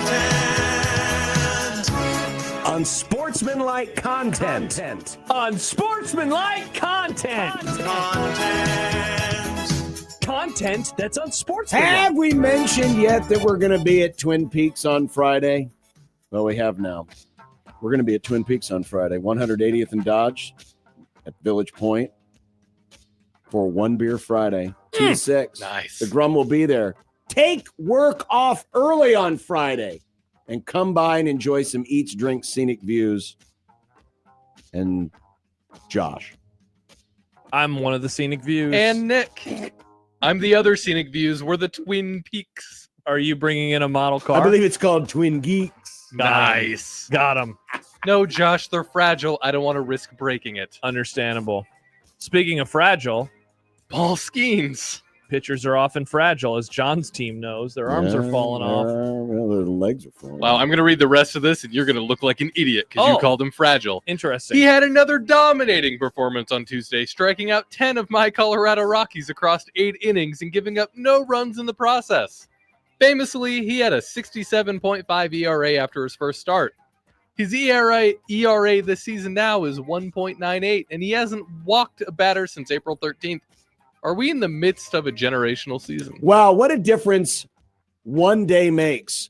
That team that gave him that 67 ERA was the New York Mets. Oh my gosh, they don't even score runs anymore. Exactly. And they scored 67 and a half against him. You want to talk about a day that had zero indication of what was to come. It was opening day between the Pirates and the Mets. I don't know if we're in the midst of a generational season. Way too soon to tell. Too early to tell. But not walking a guy in a month without missing regular stints in the rotation. That poor guy, he needs to go for a walk. That good for the heart is impressive. I am happy to say I got a chance to see this dude pitch in person. Me too. It was awesome. Was the GOAT. I think I usually went home. He is really, really good. Generational season. I'm with John. Too early to tell, but certainly if he keeps this up, we're going to be talking about it like that. If he never walks a guy the rest of the year, I think I would say this is the best season I've ever seen. Not you want to put that on the list? Yes, Paul Skeens will walk another batter before the end of the season. Bold comment, John. Now watch, he gets hurt and doesn't walk another batter. Nice. On the advice of Seattle pitcher Logan Gilbert, Cal Raleigh showered in full uniform after Monday night's game. And on Tuesday night, Raleigh snapped a 0 for 38 slump with 2 singles and a 10-2 rout of the Houston Astros. 10-2-2. Have you ever showered in your clothes after a tough grum? Definitely not. That sounds horrible. Baseball players are weird. This is a reminder that baseball players are weird. They are the strangest of all the athletes. No. They are. And I think baseball players would agree. I'm actually agreeing with Josh on Baseball this one. players would agree with this take. Baseball players are weirdos. They're goofy, man. Why are you taking this as a slight? They embrace Part of the being reason I freaks. love baseball. Yeah, They're they silly. are. He is showered in his uniform. I mean, there's a lot of weirdos in a lot of sports. Yeah, but baseball is definitively the weirdest. It's like how there's a lot of weird people that work on radio. It's the same for baseball. It just kind of gathers them. Yeah. Good job, baseball. This has been a thing for a long time where a guy's going through a slump. I mean, wasn't it in Bull Durham? Got Only a seen it shower once. when Nuke LaLoosh was having issues and Crash told him he had to shower in his uniform. Didn't that happen? Honestly, I've only seen it once. It's 20 I've never years. seen it. Oh my gosh, we're gonna have to do Bull Durham for. I thought it was overrated. As a high school kid, I thought it was overrated. Well, maybe Bull Durham thinks you're overrated. Probably does. Husker says, as a former college baseball player, I can confirm this for Josh. We are weird. Well, he is weird. Seriously, next time you're around Creighton, ask them that. Like, are baseball players weird? And they're all going to be like, yeah, we're John, freaks. Just look into the dugout when they're not up to bat. Yeah, they're like marching. They're doing weird thing. Oh, wow, let's put your leg up like this. Oh, we got a hit now. We have to do it every at-bat for the rest of the season.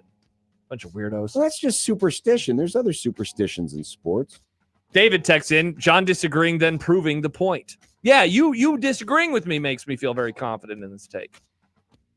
It's weird that you're pushing back so hard against this. I'm not They're pushing weirdos. back. I thought I'm this just was saying- like a collective I'm just saying agreement. There's weirdos It in is. a lot of sports. There are. We're not saying there isn't, but baseball collects them. Yeah, like Infinity Stones. The Dodgers suck. That's weird. No, that's not an opinion. It's a fact, apparently. After a 6-2 loss to the lowly Giants, it marked the 4th straight loss of 4 or more runs, something the Dodgers haven't done since 1936. That's 90 years ago. John was just 10. Wow. When they were still in Brooklyn, by the way, people forget. May we have a moment of silence for the Los Angeles Dodgers? They're a half game out of first place in their own division. There will be no moment of silence on this side of the table. We need to have a moment of silence. They're 4-6. Can we have a moment of silence, please? They have 3 more losses than the Cubs. Right, Nick? I love watching the Dodgers suffer. I just marked it for you, Nick. This is going to be the only time this year they do suffer. Oh, okay, at least they're suffering. Oh my God, he admitted it. Admit what? That you're just doing this for this moment in time. I thought you were saying like they're going to be bad the rest of the year, so we were going to throw this. I mean, back in your if there's face. a God, they will be bad for the rest of this season. So wait, if they're good, you're going to say there is no God. What if God's a Dodgers Atheist fan? John? Yes, I'm going to be like the bishop in Caddyshack. There is no God. Wow, anti-God John. Yesterday, we talked about how LSU's Lane Kiffin went there with his recruiting stories from Ole Miss. Well, kickoff time for Kiffin's anticipated return to Oxford was announced. It's 6:30 p.m. on ABC, which led to this sarcastic response from the Oxford Police Department. So they quote tweeted the news with the GIF of Craig from Craig The Robinson. Office Yeah. doing the sarcastic yay.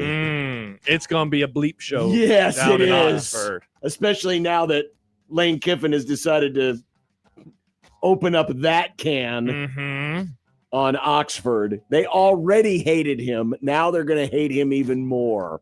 We need to pray that Nebraska and North Dakota, I believe, is the week 3 game, kickoff at 11. So we can all be done with all of our responsibilities, all of our things, and we can be on our couches to watch this football game. Am I right, Nick? Or am I right?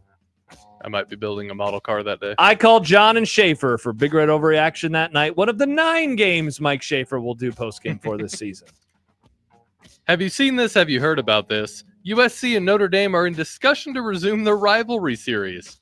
What's happening here? So it sounds like, John, I think the boosters there at USC might be a little upset by their head coach and how he is operating and his weenie attitude towards football games. Now, sadly, is according to the LA Times, it is possible that the schools still won't meet again on a football field until the 2030 season. Ridiculous. But apparently they are willing to discuss playing the game earlier in the season, which I guess is a hang up for whatever reason. And I think eventually it's going to happen, which is great. It's so ridiculous that a coach that won't be there for more than a handful more seasons has such control over a historic rivalry that goes back 100 years. I know. It's ridiculous. This is what happens with these coaches. You either get drunk with power. It's just like, nah, we can't do this. This is bad for us. Sad. You're supposed to be, you're not only responsible for the current product, but you're also the caretaker of the program. Yeah. And one of the things you need to take care of are the great rivalries, especially the ones that you can still control. Some of them are out of your hands because your board of regents and your AD decided, yep, we're going to move conferences. Some of those things you can't control, but this was something you could control. And it's sad that you let it go out of control. Couldn't agree more. This one's specifically for Josh. Oh, Tony Stewart. Oh, Robbie Gordon. Kurt Busch. And Kyle Larson have all raced the Indy 500 and Coke 600 on the same day. This year, Catherine Legge will be the first woman to attempt the double. In the words of President D. Women. We love women. This is a great question for Josh. This isn't a question. He just said words. Now that he's ripped on poor Catherine Legge, I believe it's. Oh, my bad. You're a racer. I don't pay attention to her series. Wow, because it's her story, Nick? No, because it's Indy and NASCAR, and I don't really watch that. But there was no question here. It was just Nick said a bunch of things. Is there a question? Will I watch? Sometimes you can just react. I mean, that's what we do in this segment is we just react to things. I didn't even say it was. I just said it was for you. Cool. Good for her. I'm happy. Why I are you love saying women it too. sarcastically? I don't give a rat's ass about Because racing. she's a woman. No, it's about racing. Yeah, it's about. If she did something cool like play 2 football games on the same day, I'd have a lot of takes. I have 0 takes. Is this that impressive? Is it like across the parking lot? Do you have to take a flight to there? I don't even know how this works. Explain the context. It's What's the racing context? for 4 hours and then racing for 4 But more where hours. are the races? Is it the same track? One's in Indianapolis, thus the Indy 500, and Okay, the where's other the is other in one? Charlotte. It's in North Carolina. She could just drive there. Just drive from the track to the other track. That's about a 15-hour drive. Yikes. Sounds cool. Good for her. I'm happy for her. Wow. Listen, Happy for women. Sad. Women's lib Josh over here. Sorry, I find all racing boring, John. No matter Yes, if it's a all man racing or a boring, woman. especially the ones No, on not 2 running. feet. Oh, that's the GOAT. You're all winners. No, I don't want that kind of sign. Get that kind of sign out of here. In your in your opinion, yeah, which race is the most boring one? The ones with cars. Yeah, Le Mans. Wow, that's a race, isn't it? It is. Got him. Finally, he really didn't know. Mm-hmm. Rest in peace to actor Donald Gibb, the man who played Ogre in Revenge of the Nerds. Let's pour one out for the man who could spot a nerd from several hundred feet away. That's the guy who yelled nerds? I don't think I ever saw Revenge of the Nerds. I think they're talking about us. No way. Come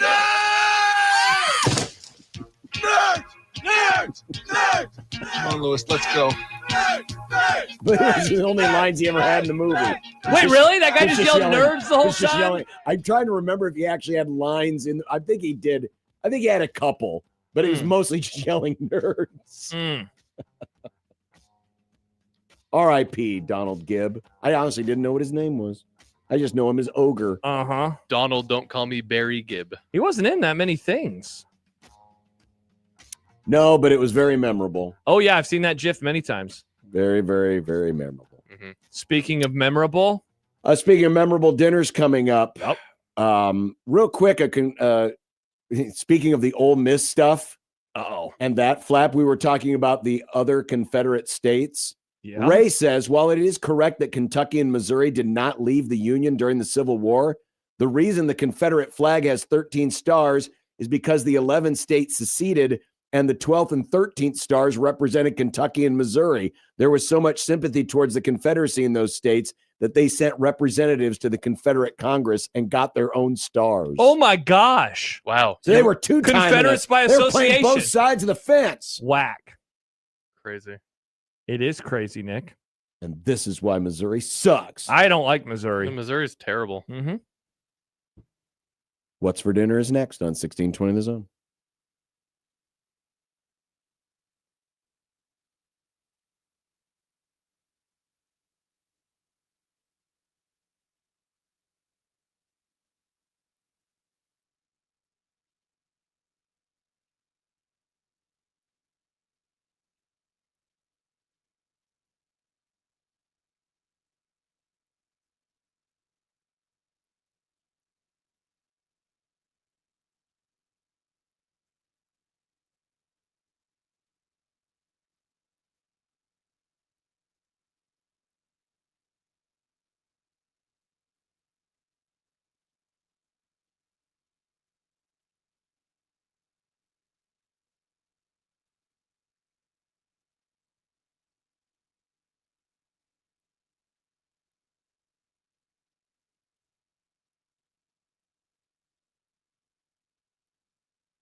When you knock us down, we're going to get up. And on the way up, we're going to bite a kneecap off. Crust is good on your pizza, not your ass. I will eat your ass first. He's tough as a Woolworth steak. And then it's going to take 2 more shots to knock us down. All right. And on the way up, we're going to take your other kneecap. I'm ready to hang them up, gut them, and skin them, and chop them up. You know what? I'm ready. My daughters aren't starving to death. I'll eat my neighbors. And we're going to get up, and then it's going to take 3 shots to get us down. And when we do, we're going to take another hunk out of you. Cliff, what are you going to take away as your best memory from playing basketball at Boston College? Probably just like going out to eat. It was Sad Da Vinci's last night is what it was. That was the Leonardo? pizza that was we had at home. Da Vinci's really gone downhill. That's a bummer. I don't know what Da Vinci's is. It's a pizza chain in Lincoln. It's like a poor man's Valentino's. Oh, that's well- the worst pizza ever. Well, no. I mean, there was one right across the street from keep the plastic on KLIN the back cheese in the and day, those are- and when I was really That's- hungry and hadn't eaten anything, and they were the only place close, I could have someone, they had delivery, and so they would literally deliver a cheesesteak to me from across the street. Oh, that's nice. That is nice. But that was it. I don't know what's for tonight. So I ended up doing breakfast for dinner last night. I did a breakfast croissant. Tonight I'm going to go to the store and get the brats. Nice. I'm very excited. I'm cooking them on the sex grill. Nice. I had a really solid burger last night. It was Yeah? pretty good. Tonight, some pork chop, and I'm not sure what the sides are yet. Maybe a veg. We don't have time to play the League Flash Open, but Oh, shout another out to one? Joey. He sent me maybe the best, most important game of the whole season. I do not know how this Aussie NFL guy got a hold of this one, but John, are you ready? Sit Oh, down. Yeah, I'm sitting. October 25th, Yeah. week 7. Yeah. Dolphins at Jets. Yeah. 1 Ugh. o'clock. Ugh. Ugh. How did this game leak? Of all the leaks so far, this is the best one because it's a game nobody cares about. Nick doesn't even care about it. I just want to know how many Dolphins players are going to rip their Achilles in this game. Jeez. They get hurt when they play the Jets Well, all that's the because time. they have crappy turf. I know. They have horrible. I'm surprised it hasn't been illegalized. Pedro says, hi, guys. Hi, Pedro. Today was a great day for 1620 The Zone. Every Why? show had some great content. That dumb debate was great. Oh, Thank you. Wow. thank you, Thankfully, Pedro. it wasn't a Tuesday. Tuesday's bad. Bad Wednesdays things happen on Tuesdays. Wednesday's good. Thursday's better. Why is tomorrow going to be a great show, John? I don't know. Maybe because Robin Washut will be here. And I don't care. Nate Rohr. No, don't say that about Nate Rohr. John. That's the segment. The segment's called I Don't Care. Oh, but yeah, Nate Rohr's going to join us. Get ready for the NCAA tournament. Will Nebraska make it to Oklahoma City? Did he get tickets, or is he going to have to broadcast from his home? Excellent question. Oh, he has to broadcast from the berm. How many people have Did asked they- him for did- tickets? Did they give the boosters early access to the media passes and poor Nate got locked out? That would be a huge bummer. You get to broadcast from the roof. Hope you have a paperweight. They're going 'cause to your stuff's suspend gonna him blow from a around. crane. Oh, there's a good idea. So yeah, Nate will join us, and I don't care. And we get ready for the NFL schedule release. Well, yeah. I mean, again, the whole schedule will be out the whole day tomorrow. Also, speaking of schedules, I've had an idea for a Nebraska football schedule-related conversation that's not just doom and gloom.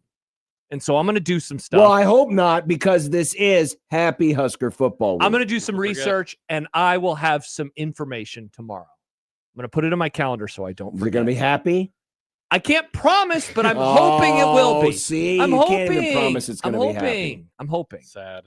I'm putting a reminder in my calendar for 7:15 tomorrow morning, so I do it. There we go. Awesome. You should have done this during Fire Mat Rhule week. No, again, this could be good or bad. I don't know. I need to do my own research, Nick, and other stuff too. Mm-hmm. Wow. Well, Dolphins Jets. Dolphins Jets. Huge. Cool. It used to be a great game. That was a fun rivalry when I was a kid. child. Yeah. And when I was a child. Now. No. All right, stay tuned because the sports schedule allows. Hell yes, it does. Nice. And we will talk to you tomorrow. One day closer to the weekend. And one day closer to mid-June.